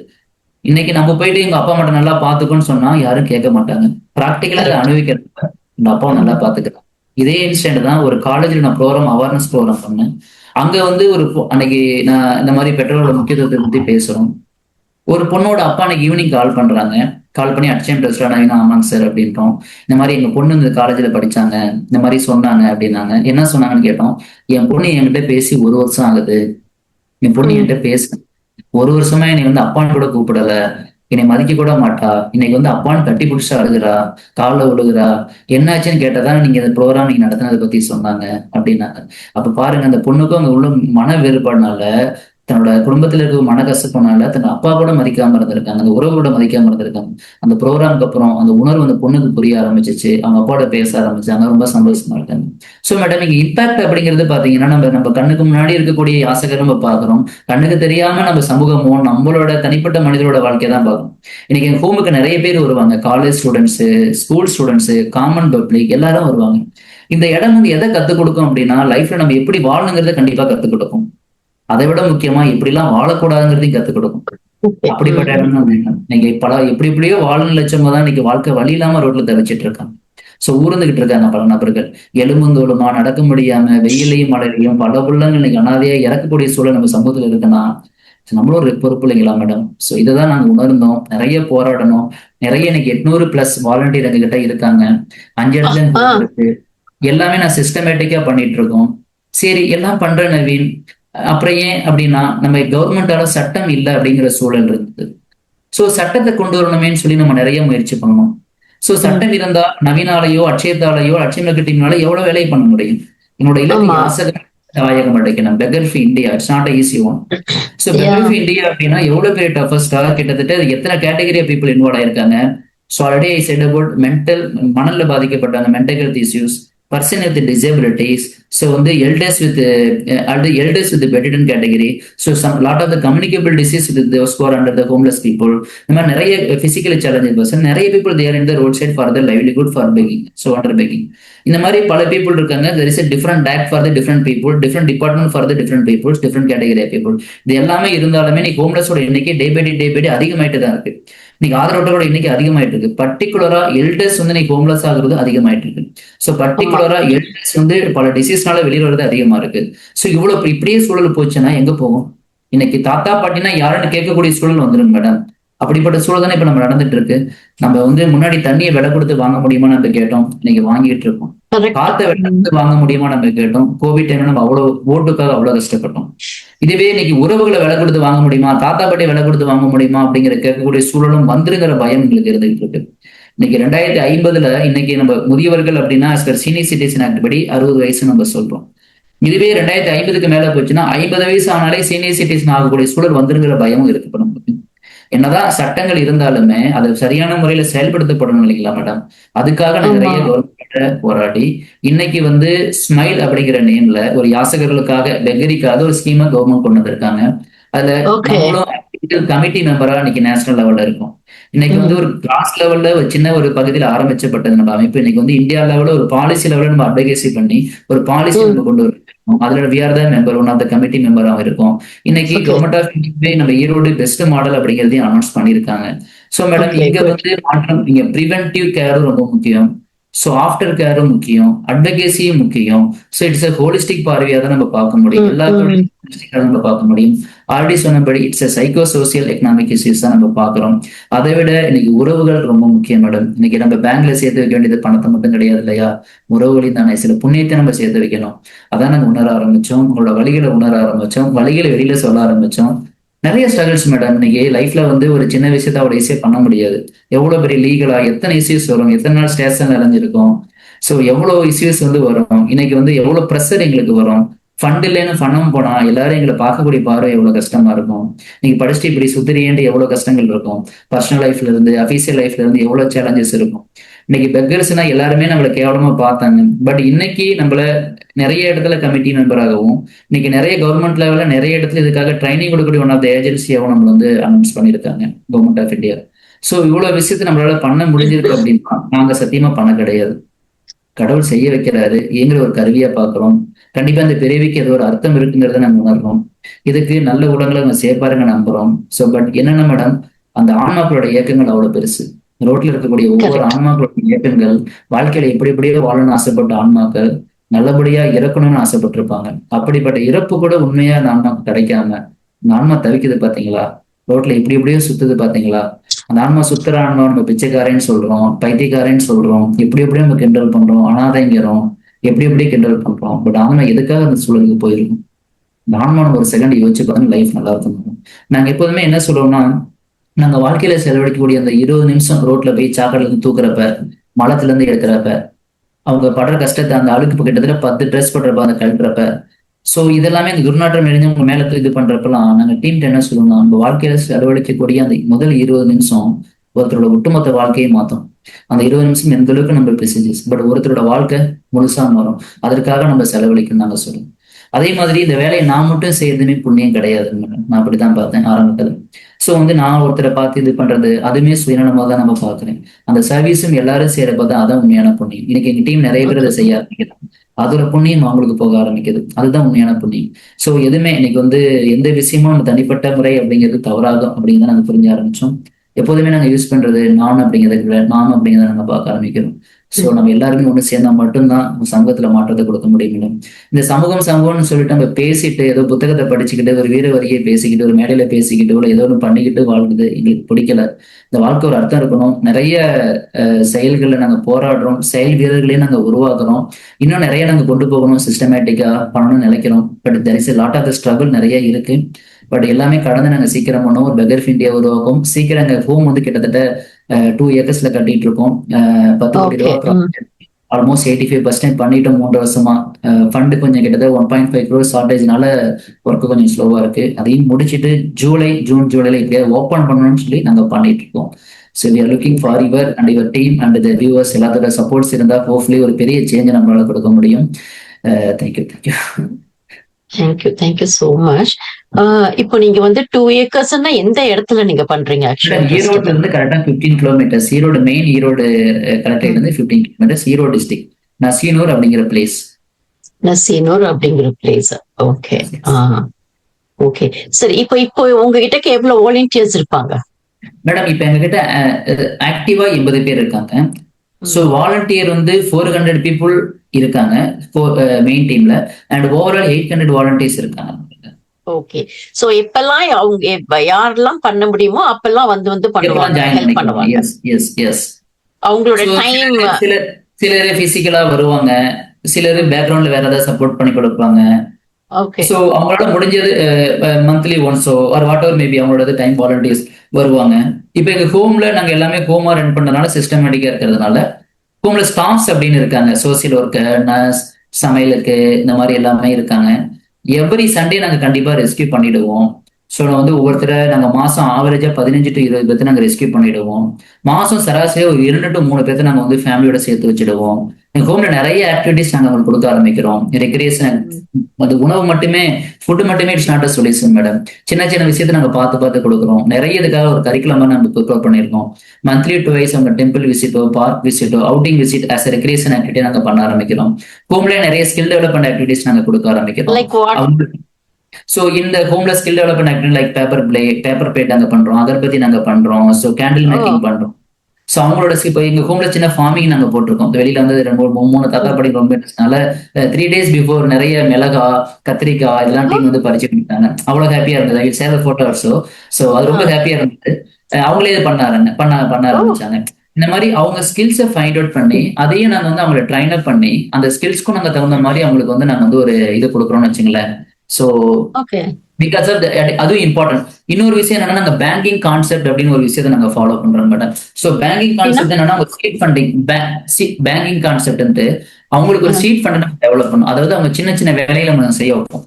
சின்ன பெருசா இருக்க சின்ன வேலைகளை செய்யறப்ப அவங்களுக்கு ஒரு மோட்டிவேட் பண்றதுக்காக நாங்க வந்து சின்ன அமௌண்ட் வந்து கொடுப்போம். லைக் வந்து அவங்க வேலை செய்யறதுனால வரக்கூடிய அமௌண்ட்டோ இதெல்லாமே கொடுப்போம். அது வந்து அவங்களுக்கு உதாரணத்துக்கு 1000-2000 அந்த மாதிரி ஏதோ ஒரு வேல்யூஸ் ஃபிக்ஸ் ஆகும், ஒரு மந்த்லி ஃபிக்ஸ் ஆகும். அப்ப நாங்க அவங்க வெளியில கூட்டிட்டு போறப்ப, கோயிலுக்கோ பார்க் விசிட்ட கூட்டு போறப்ப அவங்க காசுல அவங்களுக்கு வேணுங்கிறது வாங்கி சாப்பிட்டுக்குவாங்க. நான் சம்பாரிச்ச காசு டிபெண்ட் பண்ணாம இருக்கேன் அப்படின்னு ஒரு ஃபீல் வரும் பாருங்க. அந்த ஃபீல் அவங்களுக்கு பெரிய கான்ஃபிடன்ட் கொடுக்க ஆரம்பிக்கும். அதையும் நாங்க செய்ய ஆரம்பிச்சோம். ஸோ அதே மாதிரி ஹோம்ல வந்து டெய்லியுமே நிறைய மார்னிங் யோகா, ஈவினிங் எக்ஸசைஸ், அந்த விஷயங்கள் ஃபாலோ பண்றது. ஏஜ்டு பீப்புளா இருந்தாலுமே நாங்க ஃபாலோ பண்ண ஆரம்பிப்போம். குரூப் தெரபிஸ் நிறைய கொடுக்க ஆரம்பிப்போம். நிறைய மெத்தட்ஸ் ஆஃப் கவுன்சிலிங் நாங்க கொடுக்க ஆரம்பிப்போம். ஸோ நிறைய ஆக்டிவிட்டிஸ் நாங்க கொடுக்க ஆரம்பிப்போம். அதே மாதிரி எல்டர்ஸ் டே செலிப்ரேஷன், நாங்க இருக்கக்கூடிய இண்டிவிஜுவலோட பர்த்டே, தாத்தா பாட்டியோட பர்த்டே செலிப்ரேஷன் வந்து எவரையும் நாங்க உள்ள பண்ண ஆரம்பிப்போம். அவங்க அவ்வளோ ஒரு ஹாப்பினஸ் கொடுக்க ஆரம்பிப்போம். இதே மாதிரி நிறைய பேர் எங்க ஹோமுக்கு விசிட் பண்ணோட அவங்க டைம் ஸ்பெண்ட் பண்ணுவாங்க. அந்த ஹாப்பினஸ் ரொம்ப பெட்டரா கிடைக்க ஆரம்பிக்கும். அதனாலதான் they feel very comfortable in our home. So அதே சமயம் இறந்து போனாலும் நாங்க தான் எடுத்து அடக்கம் பண்ணக்கூடிய சூழலும் இருக்கும். நிறைய நபர்கள் குடும்பத்தோட சேர்த்து வைக்கக்கூடிய சூழலும் இருக்கும். நிறைய பேரை வந்து முடிஞ்ச வரையிலும் அவங்களோட ஜாப்ல ஃபிக்ஸ் பண்ண நாங்க ட்ரை பண்றோம். ஸோ இது ஹோம்ல நாங்க கொடுக்கக்கூடிய ஆக்டிவிட்டிஸ் வச்சுக்கலாம் மேடம். இண்டிவிஜுவல் கேர் பிளான் நாங்க ப்ரிப்பேர் பண்ணுவோம். ஒவ்வொருத்தரோட ரீஹபிலிட்டேஷன் எந்த டைப் ஆஃப் ரீஹபிலிட்டேஷன் கொடுக்க முடியும். ஸோ நாங்களோட ஃப்ளோ எப்படின்னா, so awareness, field works and survey, rescue, rehabilitation, அடுத்து வந்து எங்களுக்கு வந்து சோசியல் என்டர்டெயின்மெண்ட் அப்படின்னு பண்ணுவோம். இன்னும் சோசியல் என்டர்டெயின்மெண்ட் ஏன்னா இன்னைக்கு அடையாளம் இல்லாதவங்களுக்கு அடையாளம் கொடுக்குறாங்களா, அடையாளம் இல்லாதவங்க ஆதார் கார்டு வாங்கி கொடுத்து அவங்க ப்ரௌடா ஃபீல் பண்ணுவாங்க. அவங்க நிறைய பேர் ஆதார் கார்டு இல்லாம இருப்பாங்க, அவங்களோட ஐடி இல்லாம இருக்கும். வாழ்றதுக்கு முக்கியமா ஐடென்டி இல்லாம இருக்கும். ஐடி நம்ம கிரியேட் பண்ணோம். மேபி அவங்களோட டைப் கவர்மெண்டோட ஸ்கீம்ல ஏதாவது டைப் பண்றப்ப அந்த பென்ஷன்ஸ் மேபி கிரியேட் பண்ணலாம். அது உங்களுக்கு ஹெல்ப்ஃபுல்லா இருக்கும். அதையும் நாங்க பண்ணிருக்கோம். Social entertainment. அடுத்து வந்து ஃபேமிலி ரீஇன்டகிரேஷன், ஆஃப்டர் கேர் அப்படிங்கிறத நாங்க ஃபாலோ பண்றோம். ஃபேமிலியோட சேர்த்து வச்சுட்டோம்னா அதோட விடுறதில்ல, ஃபாலோஅப்பும் பண்ணுவோம். அவங்க எப்படி இருக்காங்க, கம்ப்ளீட் மெடிகேஷன்ஸ், மெடிசன்ஸ் வந்து எவ்ரிதிங் நாங்க தான் ஃபுல்லா பாத்துக்கிறோம். சோ அவங்க இப்ப வந்து அவங்கள பாக்கணும், உடம்பு சரியில்லாதெல்லாம் உங்களுக்கு ஒரு செட் ஆஃப் டாக்டர்ஸ் எல்லாம் அந்த மாதிரி மெடிக்கல் சம்பந்தப்பட்டது எல்லாருமே இருக்காங்களா? நாங்க வந்து மந்த்லி ட்வைஸ் த்ரைஸ் வந்து டாக்டர் விசிட் இருக்கு, ரெகுலர் விசிட். சைக்காட்டிக் தனியா, ஜெனரல் பிசிஷியன் தனியா, நர்ஸ் தனியா இருக்காங்க, சோசியல் ஒர்க்கர் தனியா இருக்காங்க.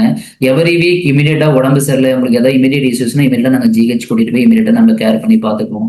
ஸோ அவங்களுக்கு மேபி ஐ ப்ராப்ளம், ஐ செக்அப்ல இருந்து மெடிக்கல் கேம்ப் மந்த்லி ஒன்ஸ் நடத்திடுவோம். இல்லை டென்டல் ப்ராப்ளம், ஐ செக்அப் இந்த மாதிரி அதையும் நாங்க பாத்துருவோம். ஹோம்ல ரெகுலராகவே அவங்களோட பேசிக் செக்அப் எல்லாமே, லைக் வந்து அவங்களோட ப்ரெஷர்ல இருந்து சுகர் எல்லாமே 10 days ஒன்ஸ் ரெகுலர் அவங்களோட பாயிண்ட்ஸ் எல்லாமே நாங்க வந்து எங்களோட நர்சிங் டீமோட ஃபுல்லாவே அவங்களோட மெடிசன்ஸ் ஃபுல்லாவே அனலைஸ் பண்ணி ரெகுலர் டேப்லெட்ஸ், மெடிசன்ஸ் எல்லாமே நாங்க கொடுக்க ஆரம்பிச்சிடும். ஹோம்ல சின்ன செட்டப் எல்லாமே மெடிசன்ஸ்க்காக சின்ன செட்டப் இருக்கு. நியூ ஹோம்ல நாங்க கட்டிக்கிட்டு இருக்கிற ஒரு ஐசியூ செட்டப், ஒரு 6 bedded ஐசியூ செட்டப் நாங்க வந்து டெவலப் பண்ணிட்டு இருக்கோம். டெய்லி டாக்டர் விசிட் அங்க இருக்கும். அங்க நர்சிங் நர்சிங்கே ரொம்ப அதிகமா இருப்பாங்க, நர்சிங் ரொம்ப அதிகமா இருப்பாங்க. ஸோ இங்க மேடம் இந்த குவாலிட்டி ஆஃப் சர்வீஸ் ரொம்ப இம்பார்ட்டன்ட். நம்ம வந்து மக்களுக்காக செய்யறோம், குவாலிட்டி ரொம்ப முக்கியம். இங்க வந்து ஹியூமனை நம்ம ஹேண்டில் பண்றப்ப இங்க ஹியூமனோட பவர் தான் அதிகமா இருக்கணும். பேசிக்கா நான் வந்து ஒரு 6:1 5:1 ரேஷியோல ஸ்டாஃப் இருக்கணும்னு நினைப்பேன். நான் அப்பதான் குவாலிட்டியா சர்வீஸை கொடுக்க முடியும். இந்த மாதிரி எங்க ஸ்டாஃப் வாலண்டியரோட கெப்பாசிட்டி ட்ரைனிங், வாலண்டியருக்கான மோட்டிவேஷன் ப்ரோக்ராம் நிறைய நாங்கள் கொடுத்து, ஸோ தட்ஸ் வை அவங்களும் ரொம்ப ஹாப்பியா ஒர்க் பண்ணுவாங்க, ப்ரௌடா இருப்பாங்க. ஸோ ஏன்னா அவங்களும் ரொம்ப முக்கியம் இல்லைங்களா மேடம். அதனாலதான் நாங்க வந்து we are looking for எல்லா டைரக்ஷனோட பாக்குறோம்.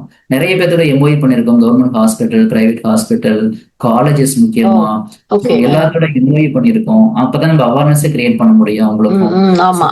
சின்ன 10 இடத்துல பேசுறது ஒருத்தருக்கு தாக்கம் போயிட்டாலே நம்மள மாதிரி உங்களுக்கு வேலை. எல்லா இடத்துலயும் சொல்றது இன்னைக்கு தயவு செய்து தாத்தா பாட்டி அப்பாமே நல்லா பாத்துக்கணுங்கிறதுதான். அந்த சூழல் எப்படின்னா நம்மளுக்கும் லைஃப்ல வரலாம். அவங்க வீட்டுல நல்லா பாத்துக்கணும், நம்மளுக்கு தான் வேலையில் இல்ல, சமுதாயம் ரொம்ப முன்னேறும் இல்லையா? இன்னொரு விஷயம் என்னன்னா, அடி சொன்னபடி நம்ம எல்லா துறைகள்ல முன்னேற்றத்தை பேசுறோம், மனிதத்துவங்கிறத டே பை டே மறந்துகிட்டு இருக்கோம். அது கரெக்ட். ஹியூமனிட்டி கம்ப்ளீட்டா போய்கிட்டு இருக்குது. எங்க போய்கிட்டு இருக்குதுன்னே தெரியல. யாராவது ஒருத்தர் சர்வீஸ் பண்ணாலே ஏன் அவர் செய்யறாரு, எதுக்கு செய்யறாரு அப்படிங்கிற கேள்விகள், தவறான கண்ணோட்டத்துல பார்க்கும் பார்வை தான் எல்லாத்துக்கும் இருக்கே தவிர இருக்கே. எஸ், அந்த மாதிரி இன்ஃபேக்ட் இருக்கலாம், மக்கள் இருக்கலாம், அந்த மாதிரி சில மக்கள் இருக்கலாம் டெஃபினட்டா. பட் அதுக்காக நீ எல்லாத்தையுமே பார்க்கக்கூடிய பார்வைகள். சோ இது வந்து செய்யணும்னு நினைக்கக்கூடிய ஒரு நிறைய நபர்களோட டேமேஜ் பண்ணிடும். மேடம் நிறைய பாதிக்கப்பட்டிருக்கோம். ஈவன் தோ ஒருத்தர் வீட்டுக்கு நான் போறேன், அவங்க ஃப்ரெண்ட்ஸோட சாப்பாடுக்கு லஞ்சு கூப்பிட்டு இருக்காங்க, என்னை வீட்டுக்குள்ள உள்ள விடல.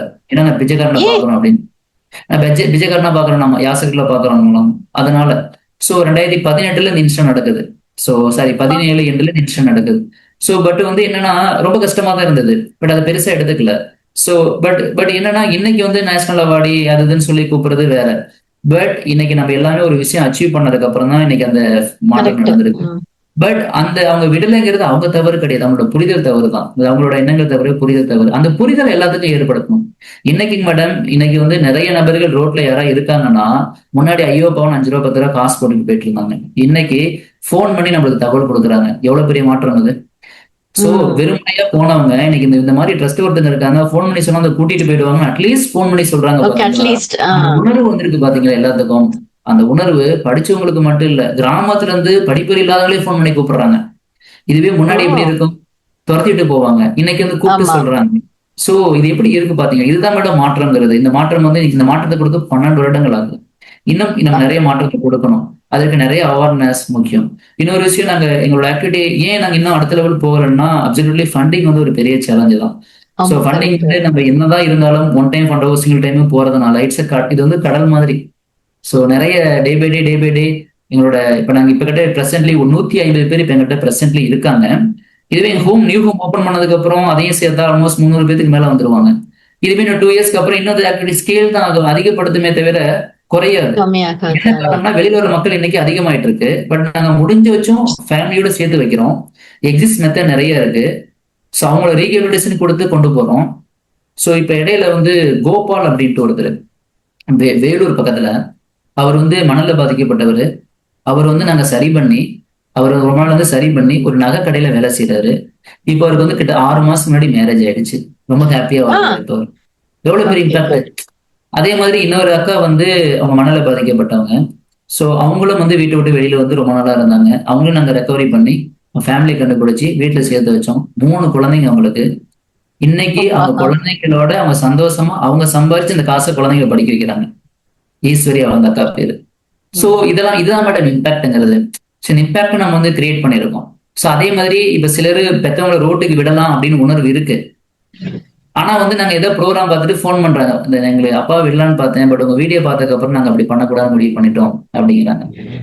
சோ நிறைய பேர் வந்து எங்க ஆத்தூர் பக்கத்துல ஒரு பொண்ணு வந்து நாங்க வாலண்டியர் மீட் வந்து போன வாரம் வச்சிருந்தோம். ஒரு 1ஆம் தேதி வச்சிருந்தோம். கரெக்டா மார்ச் 1 வச்சிருந்தோம். ஈரோடு மகேஷ் சார் வந்து சீஃப் கெஸ்டா வந்திருந்தாங்க.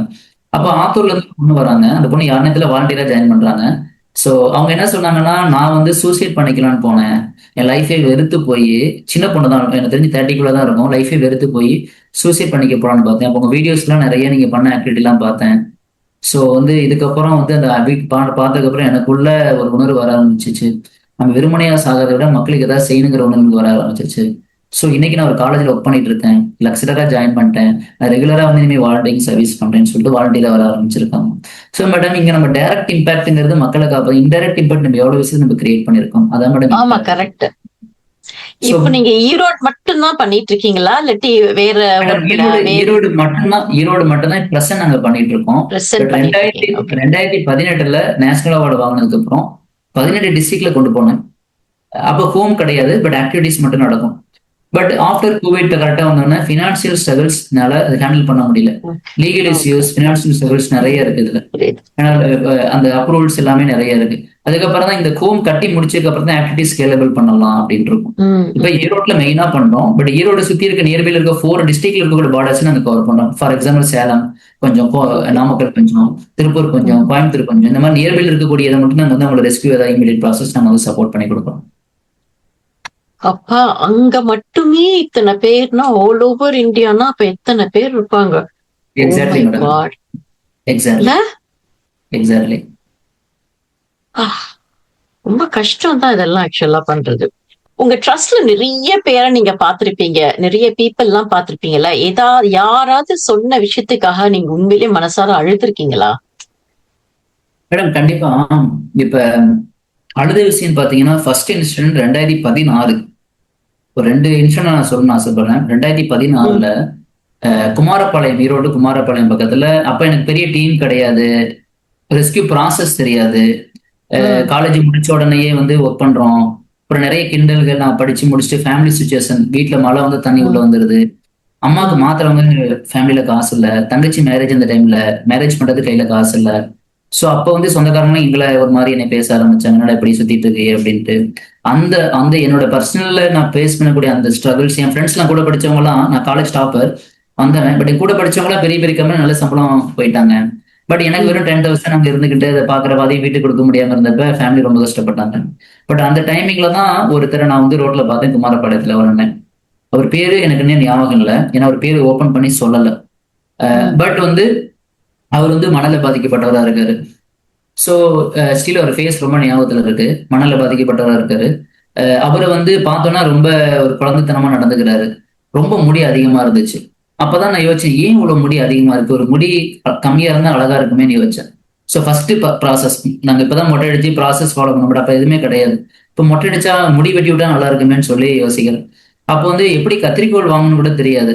கத்திரிக்கோள் கடையில போயிட்டு அந்த பேப்பர் குட் பண்ண 5 ரூபா 10 ரூபா கத்திரிக்கோளை வாங்கிட்டு வந்து அதை வச்சு மெல்ல மெல்ல மெல்ல இது பண்ணணும். ஸோ பண்ணி முடிச்சுட்டு ரொம்ப நேரம் டைம் ஆகி முடிச்சதுக்கு அப்புறம் ஒரு போட்டோ பார்த்தோம். அழகா இருந்தாரு, ரொம்ப அழகா இருந்தாரு. அது போன்ல போட்டோ எடுத்தோம், அவரோட பிஃபோரையும் ஆஃப்டரையும் காமிச்சோம். அவர் அவ்வளவு ஹாப்பியா ஃபீல் பண்ணாரு. ஸோ ரொம்ப ஹாப்பியா இருந்தது. அதுக்கப்புறம் ஒரு ஹோம்ல நாங்க சேர்க்கணும் டிசைட் பண்ணோம். நிறைய பக்கம் கேட்டோம், யாரும் ஹோம் கிடைக்கல. இன்னொன்னு எல்லாமே தூரமா இருந்தது, ஒரு மதுரை, திண்டுக்கல். அங்க கூட்டிட்டு போறதுக்கு பஸ்ல கூட்டிட்டு போக முடியாது. அப்படி போனாலுமே பஸ்ஸுக்கு 200 300 ரூபாய் செலவாகும். ஸோ பட் அவருக்கு எதுவும் வாங்கி கொடுக்க எனக்கு முடியாது. டீ மட்டும் தான், டீ ஒரு ஜூஸை தான் வாங்கி கொடுக்க முடிஞ்சது. கையிலையும் காசு இல்லை எங்ககிட்ட. நாங்களும் படிச்சுட்டு இருந்தோம். அந்த இது படிச்சு அந்த டைம்ல முடிக்கிற டைம், வெறும் சம்பளத்தை வச்சு பண்ணிட்டு இருக்க டைம். ஸோ ரொம்ப ஸ்ட்ரகிளா இருந்தப்பதான். பட் வந்து சரி பார்க்கலாம், கொஞ்ச நாள் போகட்டும், யார்ட்டையா ஃபண்டு கேட்டு பார்க்கலாம், யார்ட்டையா அப்ரோச் பண்ணலான்ட்டு ஒரு ஒரு 20 டேஸே நிறைய பேர்த்து அதை பத்தி அப்ரோச் பண்ணிட்டு இருந்தோம். பட் எதுவுமே பெருசா எங்களுக்கு ஹெல்ப் கிடைக்கல. நானும் ஒர்க் பண்ணிட்டு பாக்குறப்ப பெருசா கிடைக்கல. ஒரு 20 நாளுக்கு அப்புறம் திருப்பி அந்த பஸ் ஸ்டாண்டுக்கு வந்து நாங்க வரப்ப பாத்தீங்கன்னா ஒரு போஸ்ட் ஒட்டி இருந்தது. சோ வந்து இந்த போஸ்டை பார்த்தா இந்த அண்ணனோட போட்டோ ஒட்டி இவர் வந்து இறந்துட்டாரு அப்படின்னு சொல்லி. எப்படி நாங்க விசாரிக்கிறப்ப ஒரு மணல பாதிக்கப்பட்டவர் ரோட்ல கிராஸ் பண்ணியிருக்காரு. மணல பாதிப்புனால வண்டி வந்து அடிச்சு ஆக்சிடென்ட் அவர் இறந்துட்டாரு. சோ இது வந்து எனக்கு ரொம்ப கஷ்டமா இருந்தது. எப்படின்னா மேடம், மேபி அன்னைக்கு நாங்க பார்த்த அன்னைக்கே அவர் நாங்க காப்பாத்தி ஒரு ஹோம்ல சேர்த்திருந்தா அவரை நாங்க காப்பாத்திருக்கலாமே, அவர் நாங்க இழந்துட்டோமே அப்படிங்கிற கில்ட் வந்து ரொம்ப கஷ்டமா இருந்தது. அந்த கில்ட்டு தான் மேடம் என் ஃபேமிலியில பர்சனலா இருக்க எல்லா கஷ்டத்தையும் மறக்க வச்சு உங்களுக்காக ஓட வைக்கணும் கில்ட் இருந்தது. நிறைய தூக்கத்துல அவர் வந்துகிட்டே இருப்பாரு, ரொம்ப இது பண்ணிட்டே இருக்கும். அந்த தாக்கம் தான் எனக்கு வெறித்தனமா லைஃப் பண்ணிச்சு, ஓட வச்சுச்சு. ஸோ 2வது இன்சிடென்ட் பாத்தீங்கன்னா லைஃபை அதாவது நான் அந்த டிசிஷன் வந்து, நான் காலேஜ் முடிச்சு ஒர்க் பண்றேன், என்னோட கெரியர் செட் பண்ண முடியல, என் பர்சனலா இவ்வளவு இஷ்யூஸ் இருக்கு. ஒரு கட்டத்துல ட்ரஸ்ட்டை விட்டுட்டு நம்ம வேற பக்கம் வேலைக்கு போலான்னு நினைச்ச தருணம், அந்த தருணத்தை மாத்தின பீரியட் தான் அந்த அண்ணனோட ஸ்டோரி. இன்கேஸ் அந்த அண்ணனோட ஸ்டோரி அங்க வரல அப்படின்னா என் லைஃப் நேரம் மாறி இருக்கும். ஏன்னா அவ்வளவு ஸ்ட்ரகிள்ஸ் எனக்கு இருந்தது. ஏன்னா நிறைய பீப்புள் என்னையே பெக்கர்ஸ்ன்னு கூப்பிட்டாங்க. நிறைய அந்த கட்டத்தை தாங்க முடியல. பல நாள் திங்க் பண்ணிருக்கேன், லைஃபை என்னால நிறைய செய்ய முடியல, மக்களுக்கு எதுவுமே பண்ண முடியல. கனவு ரொம்ப பெருசா இருக்கு, ஆனா அதுக்குரிய ஆப்பர்ச்சுனிட்டி எதுவும் கிடைக்கல. ஒரு ஃபண்டு கிடைக்கல, நண்பர்கள் கிடைக்கல, ஒரு ஆப்பர்ச்சுனிட்டி கிடைக்கல, எல்லாமே நிராகரிக்கிறாங்க. ஒரு கலெக்டரேட்ல போயிட்டு உங்களை காப்பாத்துன்னு கேட்டா உனக்கு எதுக்குப்பா தேவையில்லாத வேலைங்கிறாங்க. சோ போலீஸ் ஸ்டேஷன்ல போயிட்டு லெட்டர் கேட்டா அவங்க நீ கிட்னியை திருடி விற்க போறியான்னு கேக்குறாங்க. சோ ஃபண்ட் கேட்டா நீ பிச்சைக்காரனான்னு கேக்குறாங்க. ஸ்டூடெண்ட்ஸ் யங்ஸ்டர்கிட்ட போய் சொன்னா நீ என்ன பேருக்கு பண்றியா புகழுக்கு பண்றியா அப்படிங்கிறாங்க. இப்ப எல்லா சொந்தக்காரன்ட்ட போய் சொன்னா நீ என்னப்பா போயிட்டு படிச்சுட்டு ஒருத்தனை போய் முடி வெட்டிட்டு இருக்கிற, வேலைக்கு போக மாட்டியா அப்படிங்கிறாங்க. எங்க அப்பா அம்மா எதுவுமே சொல்லல, உனக்கு எது பிடிக்குதோ பண்ண தம்பின்னு தான் சொன்னேன். சாதாரண கடல் கொடுத்தவர் வர மாட்டேன். சோ பட் இந்த மாதிரி வர இருக்கிறப்ப நம்ம என்ன பண்ணணும், ரொம்ப ஸ்ட்ராங்கா இருக்கணும் இல்லைங்களா. பட் அந்த டைம்ல வழி மாறு போயிருப்பேன் மேபி அந்த இன்சிடென்ட் இல்லை அப்படின்னா. அந்த இன்சிடென்ட் வந்து லைஃப் ஒரு பெரிய டேர்னிங்கா இருந்துச்சு. அடுத்து பாத்தீங்கன்னா என் லைஃப்ல 2022 மிகப்பெரிய அடி விழுந்தது. 2022 பாத்தீங்கன்னா நாங்க வாடகை இடத்துல வச்சிருந்த ஒரு ஹோம், ரொம்ப கஷ்டப்பட்டு உருவாக்கணும். அங்க இருக்க ஃபேன் கூட ரிப்பேர் ஆன ஃபேன் தான், அதை ரீஒர்க் பண்ணி நாங்க போட்டோம். அங்க இருக்க சேர்ஸ் எல்லாம் ஏதாவது ஒரு இடத்துல வேஸ்ட் கடையில போடக்கூடிய சேர்ஸை ரீஒர்க் பண்ணி நாங்க பண்ணோம். அங்க இருக்கக்கூடிய ஒன்னொன்னுமே அந்த மாதிரி ரீஒர்க் பண்ணி பண்ணி பண்ணி சீட்டு போட்டு, வெறும் மேல இருக்க மோல்டு கிடையாது, சீட்ல தான் நாங்க வந்து ஹோம்ஸ் நடத்தி அதை எந்த அளவுக்கு பெட்டரா பண்ண முடியுமோ பண்ணிட்டு இருந்தோம். நல்லா நடத்திட்டு இருந்த ஹோம் வந்து ஒரு கட்டத்துல காலி பண்ணணும், கோர்ட்ல இந்த இடம் போயிடுச்சு, பேங்க்ல போயிடுச்சு, காலி பண்ண சொல்லி சொன்னாங்க. ஸோ 10 days தான் டைம் கொடுத்தாங்க, இமீடியட்டா காலி பண்ணுங்க அப்படின்னாங்க. நிறைய ப்ரெஷர் அது கோர்ட் ஆர்டர்னால. அப்ப நாங்களும் எவ்வளவு, அப்ப வந்து எத்தனை பேர் இருந்தாங்க அந்த ஹோம்ல? அந்த ஹோம்ல 25 பேர் இருந்தாங்க அந்த ஹோம்ல. ஓகே. ஸோ 25 பேர் அந்த ஹோம்ல இருந்தாங்க. பட் 2022 அந்த டைமிங்ல காலி பண்ண சொல்லி சொன்னாங்க. ஸோ பட் அந்த ஹோம்ல நிறைய இந்த மாதிரி ஒன்னு மெட்டீரியல்லாம் இன்வெஸ்ட் பண்ண அந்த காஸ்ட் கிட்டத்தட்ட 15 to 20 lakh இருக்கும். ஸோ அவ்வளவு கஷ்டப்பட்டு உருவாக்கிறாங்க. இமீடியட்டா காலி பண்ணணும், எங்க போறதுன்னு தெரியல. 10 days தான் டைம்ங்கிறாங்க. அந்த 10 daysல இதுக்கு இடமும் யாரும் கொடுக்கல, வாடகைக்கும் கொடுக்கல. அப்ப சிம்பிளா என்ன சொல்றாங்க, கவர்மெண்ட் கலெக்டர்லாம் வந்து இன்வால்வ் ஆகி, மினிஸ்டர்லாம் இவங்கெல்லாம் வேற வேற ஹோம்ல அனுப்பிவிட்டலாம், இங்க 5 பேர் இங்க 5 பேர் அனுப்பிவிட்டலாம் அப்படின்றாங்க. சோ இதெல்லாமே கேட்கறதுக்கு ரொம்ப கஷ்டமா இருந்தது. கிட்டத்தட்ட மேடம் என் வாழ்க்கையே இதுக்காக அர்ப்பணிச்சேன் மேடம்.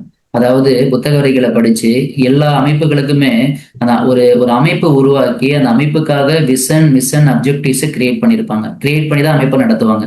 ஆனா நாங்க வந்து ஒரு லட்சியத்துக்காக, ஒரு விஷனுக்காக, ஒரு மிஷனுக்காக, ஒரு அப்ஜெக்டிவ்ஸ்க்காக ஒரு அமைப்பு உருவாக்கி அதுவே வாழ்க்கையா மாத்தி, அதுவே லைஃபா மாத்தி, அதுக்காகவே எங்க லைஃப்ல இருக்க எல்லா விஷயத்தையும் புறந்தள்ளி, இளமையை இழந்து, பருவத்தை இழந்து, என்ஜாய்மெண்ட்ஸ் இழந்து, கஷ்டத்தை சுமந்து, வறுமையை சுமந்து, பிரச்சனைகள், வலிகள் எல்லாத்தையும் சுமந்து ஒரு கட்டத்துல கொண்டு வந்து பல மக்களோட கண்ணீரை துடைக்கிறதுக்காக கொண்டு வந்து நிப்பாட்டி இருந்தா அந்த இடத்த காலி பண்ணா எப்படி மேடம் இருக்கும் அந்த வழி?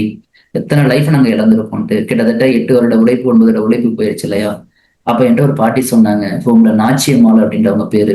அவங்க ஹோம்ல அட்மிட் பண்ண முதல் பாட்டி அந்த பாட்டி. 2வது பாட்டி பட்டம்மாள் அப்படின்ட்டு பேரு. அந்த நாச்சியம்மாள் பாட்டி வந்து சொன்னாங்க எங்ககிட்ட என்னன்னா, சாமி எங்க எங்கேயும் அனுப்பிடாதப்பா, நான் செத்தாலும் உங்ககிட்டயே தான் சாவேன், வேற எந்த ஹோமுக்கு நான் போக மாட்டேன், நான் உன் ஹோம்லயே தான், இந்த மண்ணிலேயே தான் உயிர் போவோம் அப்படின்னாங்க நாச்சியம்மாள் பாட்டி. பட்டம்மாள் பாட்டி சொன்னாங்க, அவங்களும் அதேதான் சொன்னாங்க, எங்க வேற எங்க அனுப்புனாலும் எங்க ஆன்மா அங்க போகாது, என் ஆன்மா கூடயே தான்ப்பா இருக்கும், உன்னையால முடியும் அப்படின்னு அவங்க சொன்னாங்க.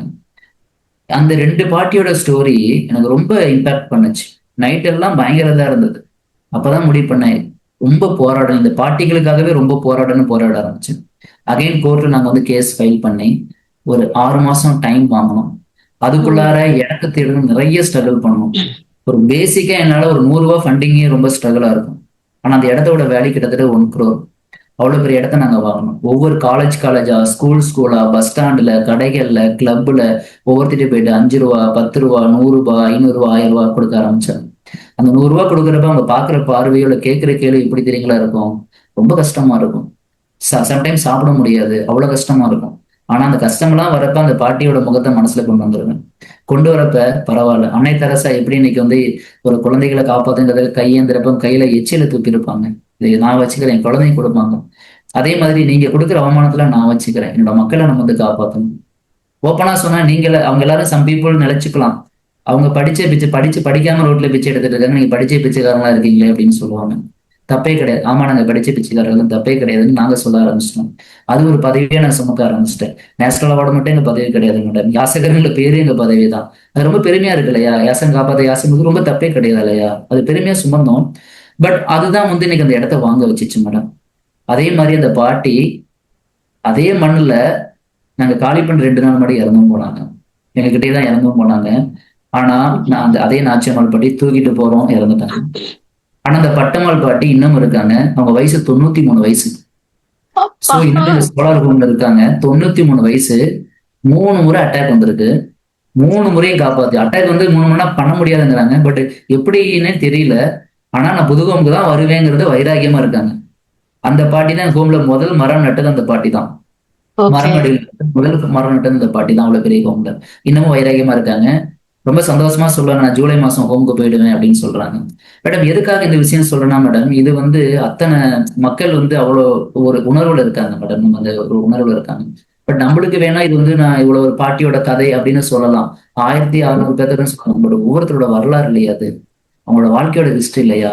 ஸோ அதை நாங்க உணர்ந்து பாக்குறப்ப எனக்கு இது 2மே ரொம்ப பெரிய தருணமா இருந்தது மேடம். இதோட நிறைய தருணங்கள் இருக்கு, பட் இந்த தருணங்கள் வந்து எனக்கு ரொம்ப கனெக்ட் பண்ணுச்சுன்னு வச்சுங்களேன்.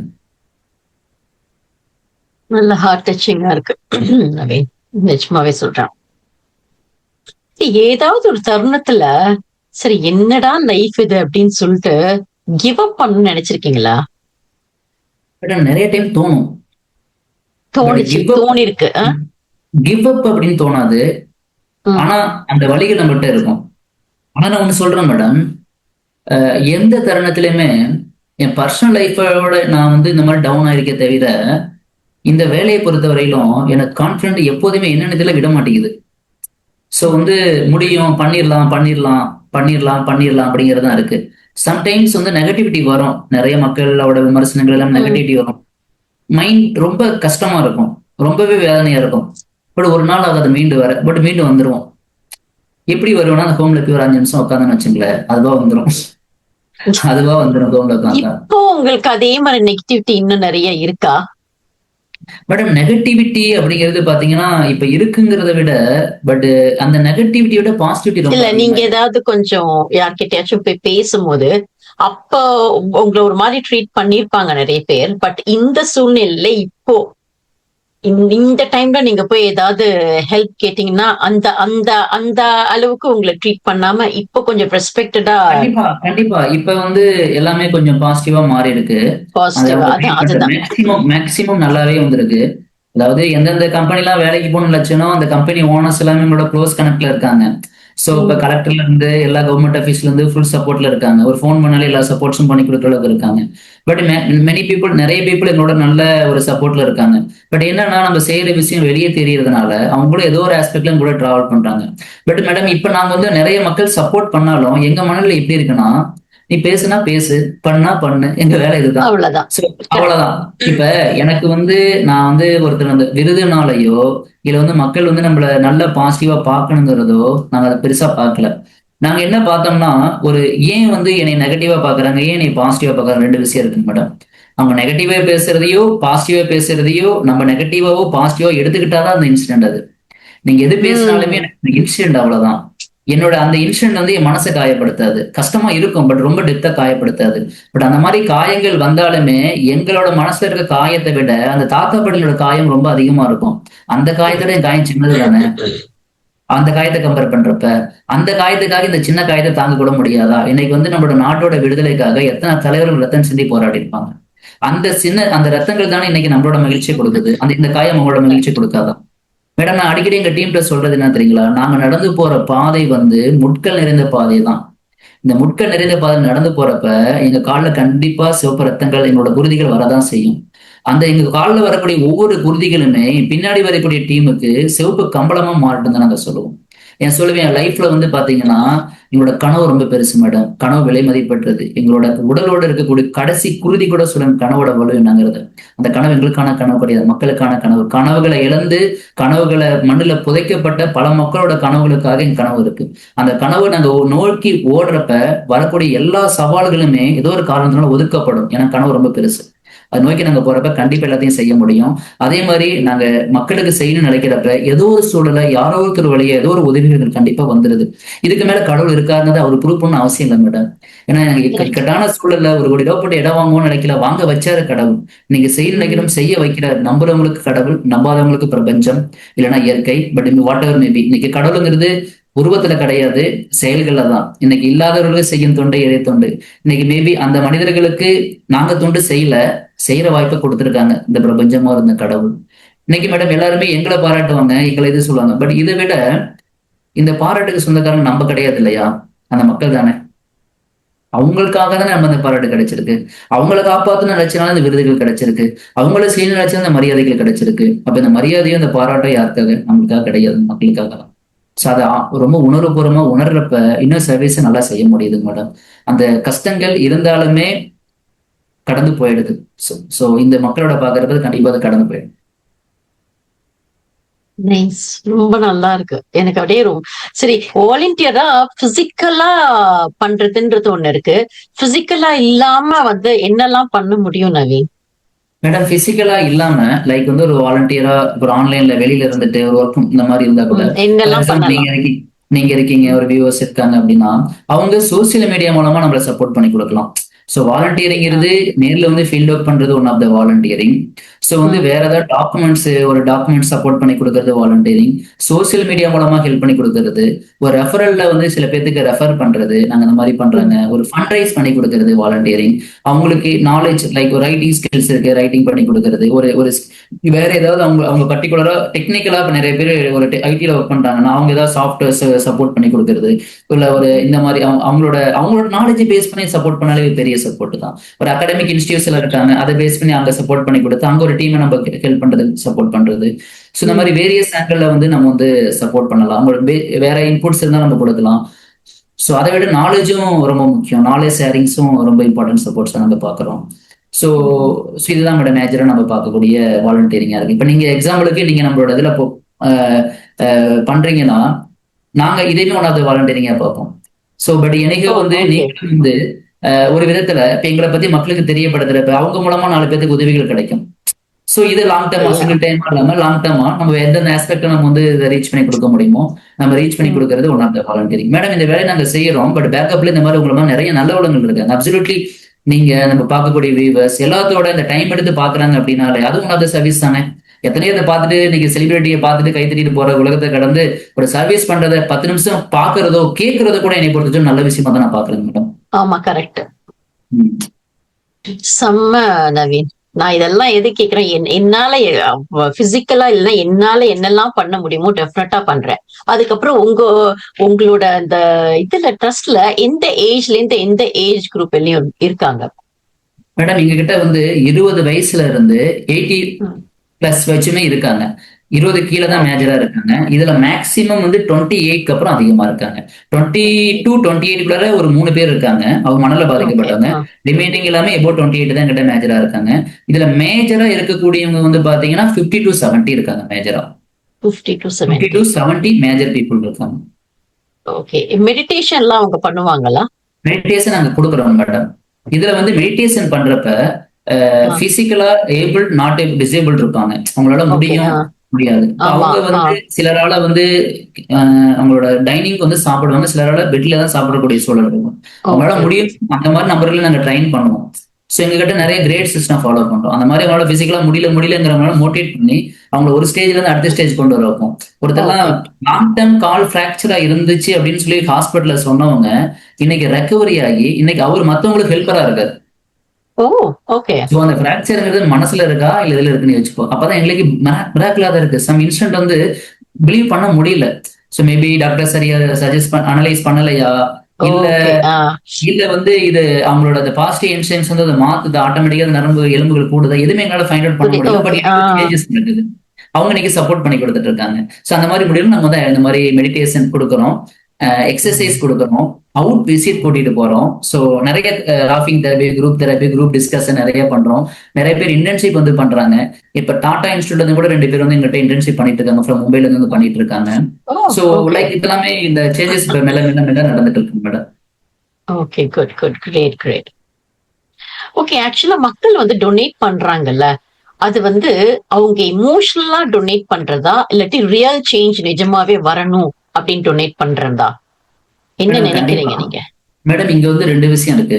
ஒண்ணு வந்து லைக் எமோஷனல் அப்படிங்கிறது ஒரு செகண்ட்ல ஒரு விஷயத்த பாக்குறப்ப டக்குன்னு பண்ணக்கூடிய விஷயம். பட் லைஃப் சேஞ்சிங் அப்படிங்கிறது லாங் டேர்ம் கண்டினியூஸா பண்ணக்கூடியதான் life changing. So emotional single time பண்றது வந்து ஒரு டைம் பண்ணுவாங்க, பட் லாங் டேர்ம் பண்ண மாட்டாங்க. பட் வந்து எமோஷனல் இருந்தாதான் லைஃப் சேஞ்சிங்கிற தாட்டே வரும். இன்னைக்கு வந்து வென்எவர் நம்ம வந்து ஒரு சிம்பத்தி எம்பத்தி நம்ம பேசுறோம் பொதுவா. இப்போ வந்து இன்னைக்கு ஒரு கவர்மெண்ட் லெவல்ல டாப் லெவல்ல இருக்கக்கூடிய ஒரு சைனிங் அத்தாட்ல இருக்கக்கூடிய டாப் லெவல் பியூரோக்ராட்ஸ் எல்லாமே எப்படி பார்ப்பாங்க, நம்மளோட தாட் ப்ராசஸ் எப்படி இருக்குன்னா ஆல்வேஸ் திக்கப்படுது எம்பத்தி, நாட்டப்படுது சிம்பத்தி. சோ ஒரு சிம்பத்தியே இல்லாம இருக்கிறவங்களுக்கு எப்படி ஒரு பாலிசி கிரியேட் பண்ண முடியும், எப்படி எம்பத்தி வரும்? சோ பட் வந்து இந்த ஃபீல்டை பொறுத்த வரையிலும் சிம்பத்தி இம்பார்ட்டன்ட், எம்பத்தி இம்பார்ட்டன்ட். சிம்பத்தி இருந்தா தான் எம்பத்தியா நம்ம திங்க் பண்ண முடியும். அதே மாதிரி எமோஷனல் ரொம்ப இம்பார்ட்டன்ட். எமோஷனல் கனெக்ட் ஆனா மட்டும்தான் அது வந்து நம்ம லாங் டேர்மா மாறும். லாங் டேர்மா மாறதுக்கு பேர் தான் லைஃப் சேஞ்சிங் மூமெண்ட் நம்ம பார்க்கணும். பட் இங்க எது சக்சஸ் கொடுக்கும் அப்படின்னா அந்த லைஃப் சேஞ்சிங் மூமெண்ட் தான் சக்சஸ் கொடுக்கும். பி பார்ட் வித் அஸ் அப்படின்னு கொடுக்கும்.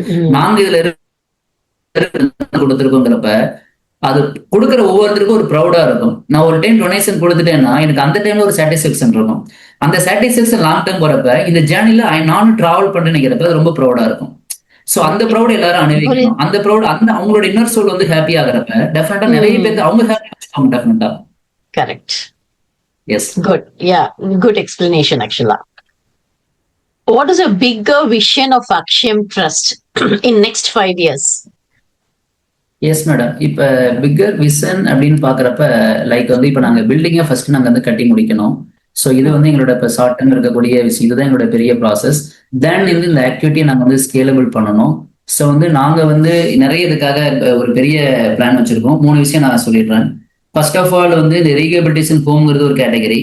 அடுத்து வந்து research and training centre, resource centre, ஒரு அகாடமிக்காக ஹோம்லெஸ் பீப்புளுக்காக ஒரு அகாடமி வந்து நாங்க ஸ்டார்ட் பண்ணணும். எங்களுக்கு தென் ஒன்லி அவங்களுக்கு அந்த நிறைய ஸ்டூடெண்ட்ஸ் வந்து அவேர்னஸ் கிரியேட் ஆகும். சரி, என்னோட ஃபர்ஸ்ட் ஃப்ளோர் பிளான் பண்ணிருக்கோம் ஸ்டூடெண்ட்ஸ்க்காக. ஒரு அடுத்து academy with including research institute about these issues, particular issues. இது வந்து எங்களோட பாயிண்ட்ஸா நாங்க பாக்குறோம். அடுத்து ஆஃப்டர் உங்க வெளியில போனவங்களோட கம்ப்ளீட் ரீஹபிலிட்டேஷன் லைக் ஒரு ஸ்மால் மைக்ரோ என்டர்பிரைஸ்ங்கிற கான்செப்ட்ல இவங்களை நாங்க டெவலப் பண்ணணும். அந்த கான்செப்ட் நாங்க பார்க்கிறோம். Already we are align with the government. இப்போ வந்து கவர்மெண்டோட நாங்க வந்து இப்போ align ஆயிருக்கோம். So also we are given the training to the lot of the people to about this பெக்கரி. And also இதோட கம்ப்ளீட் இதை வந்து நம்ம வந்து கவர்மெண்ட்டுக்கு நம்ம கொண்டு போகணுங்கிறத எங்களோட பெரிய விஷனா வச்சிருக்கோம். ஸோ இந்த 5 இயர்ஸ்குள்ளார வந்து நாங்க வந்து தமிழ்நாட்டில் ஒரு 5 பிளேசஸ்ல எங்களோட சென்டர் இருக்கணும்னு ஆசைப்படுறோம். இதுக்காக நிறைய ஹோலிஸ்டிக்கா திங்க் பண்ணியிருக்கோம். உங்களுக்கான மொபைல் ஆப்ல இருந்து, ஸோ வந்து அவங்களுக்கு இன்க்ளூடிங் சாஃப்ட்வேர்ஸ் டெக்னாலஜில இருந்து, ஸோ அவங்களோட ஸ்கில்ஸை ஃபைண்ட் அவுட் பண்ணி ஃபேமிலி ரீஇன்டகிரேஷன், ஜாப் பிளேஸ்மெண்ட்ஸ், அதோட மார்க்கெட் லிங்கேஜ் அதையும் நாங்கள் வந்து பிளான் பண்றோம். ஒருத்தர் ப்ராடக்ட் செய்யறாருன்னா எப்படி மார்க்கெட் லிங்கேஜ் பண்ண முடியும், ஒருத்தர் லைவ்லிஹுட் எப்படி செட் பண்ண கொடுக்க முடியும், இது எல்லாமே நாங்கள் வந்து அனலைஸ் பண்ணி நாங்கள் இந்த 5 இயர்ஸ்ல கொண்டு வரணும். இது எல்லாத்துக்கும் ஒரு மாடலா அந்த நாங்க கட்டக்கூடிய கட்டடம் இருக்குங்க மேடம். Okay, good, fine. இப்ப ஆக்சுவலா வந்து இப்போ டொனேட் பண்றவங்க அப்படின்னா உங்களை வெப்சைட்லயே ஜஸ்ட் ஒரு கிளிக் பண்ணா ஆட்டோமேட்டிக்கா அது டொனேட் பண்ற மாதிரி ஏதாவது பண்ண முடியுமா? இருக்கு மேடம், இருக்கு. ஜஸ்ட் டொனேட்னு பண்ணாலே ஆட்டோமேட்டிக்கா அது போகுமா? ஆமாமா, டொனேட் பண்ணாலே பேமெண்ட் கேட்வே கனெக்ட் ஆகும். ரெசல்பே பேமெண்ட் வே கனெக்ட் ஆகும். பேமெண்ட் கேட்வேல நேம் டேட்டா என்ட்ரி பண்ற மாதிரி வரும். அதுக்கப்புறம் வந்து பேமெண்ட் வரும். பேமெண்ட் நம்ம பண்ணிடலாம், அவ்வளவுதான். Okay, fine. பட் இது வந்து ஃபாரினுக்கு எப்படின்னு தெரியல. அதுதான் எனக்கு யோசனை பண்றேன். அதனாலதான் நான் அது பார்க்கல. நான் ஆக்சுவலா பார்க்காம தான் நீங்க ட்ரை பண்ணி பாக்குறேன். நான் இப்ப நாங்க FCRA சர்டிபிகேட்டுக்கும் அப்ளை பண்ணிட்டு இருக்கோம். அந்த ப்ராசஸ்ல தான் இருக்கு. பேங்க் ஓபனிங் இருக்கு, அக்கௌண்ட் ஓபனிங் இருக்கு, அது ப்ராசஸ்ல தான் இருக்கு. ஓகே, பட் அது எப்படியும் முடிய 3-4 மாசம் ஆகிடுவாங்க. அது வெரிஃபிகேஷன் டிலே ஆகிடும். பட் மேபி இந்த ஃபாரின் மட்டும் எங்க லோக்கல் டோனர்ஸ் எல்லாமே எங்க வெப்சைட் வழியா தான் பண்றாங்க. இப்ப இந்த கேட்வே மூலமா பண்றாங்க. அதுதான் கேக்குறேன். எனக்கு ஏன்னா நான் இங்க கேட்கணும்னா அது மூலியமா தான் நான் பண்ண முடியும் இல்லையா?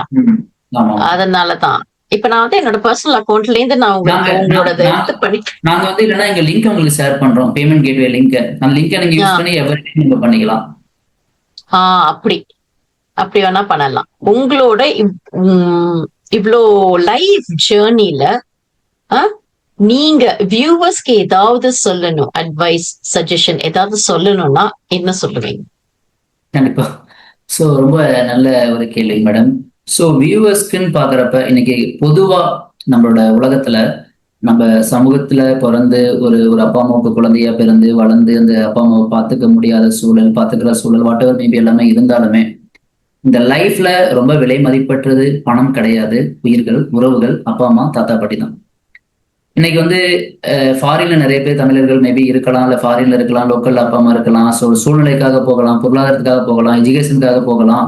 எதுக்காக போனாலுமே நம்ம ஏதோ ஒரு சூழல் அடாப்ட் ஆகிட்டு அந்த ஃபார்வர்ட் ஆகி நம்ம வந்து லைஃப்ல டெவலப் ஆகணும்னு யோசிக்கிற அதே தருணத்துல நம்மளோட அப்பா அம்மா உறவுகள் அப்படிங்கிறது நம்ம யோசிக்க ஆரம்பிக்கணுங்கிறது தான் நாங்க முக்கியமா பாக்குறோம். நிறைய பேர் ஃபாரின்ல இருந்தாலும் குழந்தைகள் வந்து இன்னைக்கு இந்த அப்பா அம்மா இங்க இருந்து தன்னோட பிள்ளைகளுக்காக அதை அர்ப்பணிச்சு அனாதைகளா ஒரு தண்ணி கூட மோந்து கொடுக்க முடியாம நிறைய பேர் கஷ்டப்படுறாங்க. இன்னைக்கு அதை பார்த்துட்டு நிறைய பேர் வந்து தன்னோட அப்பா அம்மாவோ முன்னோர்களோ ஏதோ ஒரு விஷயத்துல போயிட்டாங்க அப்படின்னா ஒரு கட்டத்துல நிறைய கோயிலுக்கோ ஜாதகங்களும் பாக்குறப்ப முன்னோர்கள் தோஷம், பித்திர தோஷம் அப்படிலாம் நம்ம சொல்லி கோயில் குளத்துக்கு நிறைய பேர் போகக்கூடிய சூழலும் இருந்துட்டு இருக்கு. இதெல்லாமே நாங்க பாக்குறப்ப உறவுகள் ரொம்ப முக்கியம்.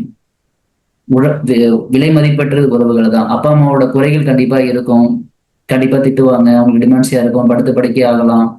ஆனா அவங்க நம்ம அப்பா அம்மா திருப்பி வர மாட்டாங்க. நண்பர்கள் மாறலாம், மற்ற உறவுகள் மாறலாம், ஆனா அப்பா அம்மா அவங்க மட்டும்தான் மாற முடியாது, தாத்தா பாட்டி அவங்க மட்டும்தான் கண்டிப்பா மாற முடியாது. ஸோ அதேபடி பாக்குறப்ப நாங்க ஃபர்ஸ்டே சொன்னோம், இன்னைக்கு வந்து பேங்க்ல சேர்த்து வைக்க வேண்டியது பணம் கிடையாது, பணம் மட்டும் கிடையாது, புண்ணியத்தையும் மட்டும்தான், புண்ணியத்தையும் சேர்த்துக்கும். இன்னைக்கு வந்து லைஃப்ல எவ்வளவு வாய்ப்புகள் கிடைச்சாலோ, சின்ன சின்ன வாய்ப்புகளோ பெரிய வாய்ப்புகளோ, சின்ன உதவியோ பெரிய உதவியோ, ஏதோ ஒரு உதவிகளை இல்லாத நபர்களுக்கு செய்யறப்பதான் அந்த உண்மையான மனிதத்துவத்தை நம்ம உணர முடியும். அந்த விஷயத்த நம்ம செய்யணும் அப்படின்ட்டு நான் இந்த இடத்துல ரெக்வஸ்ட் பண்ணிக்கிறேன். ஸோ அதேபடி வந்து நாங்க பொதுவான ரெக்வஸ்ட் வந்து, ஒரு மனிதன் வந்து ரோட்டுக்கு வராங்க அப்படின்னா இது அவங்களோட தவறு கிடையாது. எந்த சூழலுமே அவங்கள நம்ம கிண்டல் பண்றதோ கேலி பண்றதை கடந்து, ஸோ நம்மளோட ரோட்ல இருக்கவங்களுக்கு பணமா அவங்களுக்கு கொடுத்து அவங்கள மோட்டிவேட் பண்ணாம லைஃபை ரீடிசைன் பண்ண ஏதாவது ஹெல்ப் பண்ணலாம் அப்படிங்கிறதும் எங்களோட ஆசையை, எங்களோட வேண்டுகோளா நான் வச்சுக்கிறேன். அடுத்து வந்து இன்னைக்கு வந்து எதிர்கால இந்தியா இளைஞர்கள் கையில, அப்படிப்பட்ட இளைஞர்களுக்கு இன்னைக்கு வந்து வெறும் மொபைல் டெக்னாலஜி மட்டும் உலகம் கிடையாது. ஸோ வந்து அது மட்டும் உலகம் கிடையாது. மனிதாபிமானம் ரொம்ப முக்கியம். வெறும் சோசியல் மீடியால ஒரு சர்வீஸ் பண்ணிட்டு போஸ்ட் போட்டுட்டு லைக் வாங்கிட்டு கமெண்ட் பண்றது மட்டும் கிடையாது. அதை ப்ராக்டிக்கலா செய்யணும். எப்போ வந்து நம்ம சேர்க்கிற செல்வமும் கற்ற கல்வியும் ஏழை மக்களுக்கு, பாமர மக்களுக்கு ஏதோ ஒரு வழியில உதவலையோ, அது கல்வியும் கிடையாது, செல்வமும் கிடையாது நாங்க பாக்குறோம். உங்களோட உதவிகள் ஏதோ ஒரு விதத்துல மனிதர்களுக்கு ஏதோ ஒரு ரூபத்துல உலகத்துக்கு, சமூகத்துக்கு போய் சேர்ந்து ஆசைப்படுறோம். கடவுள் வந்து அழகா ஒரு விஷயத்தை டிசைன் பண்ணியிருக்காரு. ஒரு குழந்தை வந்து பிறந்து முதல்ல ஒரு 5 வயது, ஒரு 6 வயது வரப்ப அந்த குழந்தை தவளும், குழந்தை அங்கே போடுவோம், இங்க ஓடுவாங்க, நிறைய பிரச்சனைகள் பண்ணுவாங்க, சேட்டைகள் பண்ணுவாங்க. அது எல்லாத்தையுமே தாய் வந்து அவங்கள இரவு பகல் பார்க்காம அந்த குழந்தைய எப்படி டைம் கொடுத்து குழந்தைய வளர்த்து ஒரு ஆளாக்கி உருவாக்க அந்த முதல் 6 வருடம் எவ்வளவு கஷ்டப்படுறாங்களோ, அதேபடி அதே தாய் முதியவர் ஆகிறப்ப அதே குழந்தை அந்த தாயோட இறுதி 6 வருடம் 7 வருடத்துல அந்த குழந்தைய மழலை என்கின்ற முதுமைய மழலையா குழந்தையா பார்த்து அந்த தாயை இறுதி கட்டத்துல பார்த்து அந்த தாயோட இறப்பை நல்லபடியா எடுத்து செய்யணும். அதுதான் அந்த கடவுள் அழகா டிசைன் பண்ணியிருக்காரு. இந்த வாழ்க்கையோட சூழ்ச்சியத்தை புரிஞ்சிட்டாலே நம்ம கண்டிப்பா நம்ம வாழ்க்கை ஒரு நல்லபடியா இருக்கும். என்கிட்ட காசு பணம் நிறைய இல்லை, என்கிட்ட வந்து பேரு புகழ் நிறைய இல்லை, நிறைய பிரச்சனைகள் எல்லாமே இருக்கு அப்படின்னாலுமே நம்மளோட அப்பா அம்மா கடைசி வச்சு நான் பார்த்துக்கிட்டேன், என் தாத்தா பாட்டி கடைசி வச்சு நான் பார்த்துக்கிட்டேன் அப்படிங்கிற உணர்வு ரொம்ப பெரிய உணர்வு. அந்த உணர்வு மேபி உங்களுக்கு லைஃப்ல இன்னைக்கு கஷ்டத்தை கொடுத்துருக்கலாம், அவங்க சந்ததிக்கு அது ஒரு பெரிய வாய்ப்பு கொடுக்கும். நீங்க எல்லாருமே சொல்லுவாங்க, நம்ம கெட்டது வந்து நம்மளோட பிள்ளைகளுக்கு போகுது அப்படிங்கிறத, நம்ம செஞ்ச நல்ல விஷயங்களும் நம்ம பிள்ளைகளுக்கு போகும். நீங்க என்ன இன்னைக்கு சேர்க்குறீங்களோ அதுதான் உங்களோட எதிர்கால சந்ததிக்கு போகும். இன்னைக்கு நீங்க சேர்த்து வைக்கிற ஒன்னொன்னுமே உங்க சந்ததிக்காக நம்ம விட்டு செல்றது. சந்ததிகள் கண்டிப்பா நம்ம பேரை சொல்லும், நீங்க மற்றவங்களுக்காக செய்யறப்ப, நம்ம குடும்பத்துக்காக செய்யறப்ப அப்படிங்கிறதான் நாங்க. Thank you so much. ரொம்ப நல்லா பேசுனீங்க. ரொம்ப தேங்க்ஸ் உங்களோட டைம் கொடுத்ததுக்கு Naveen. Thanks. Okay, bye Naveen. Thank you. Take care. Bye madam. Thank you madam.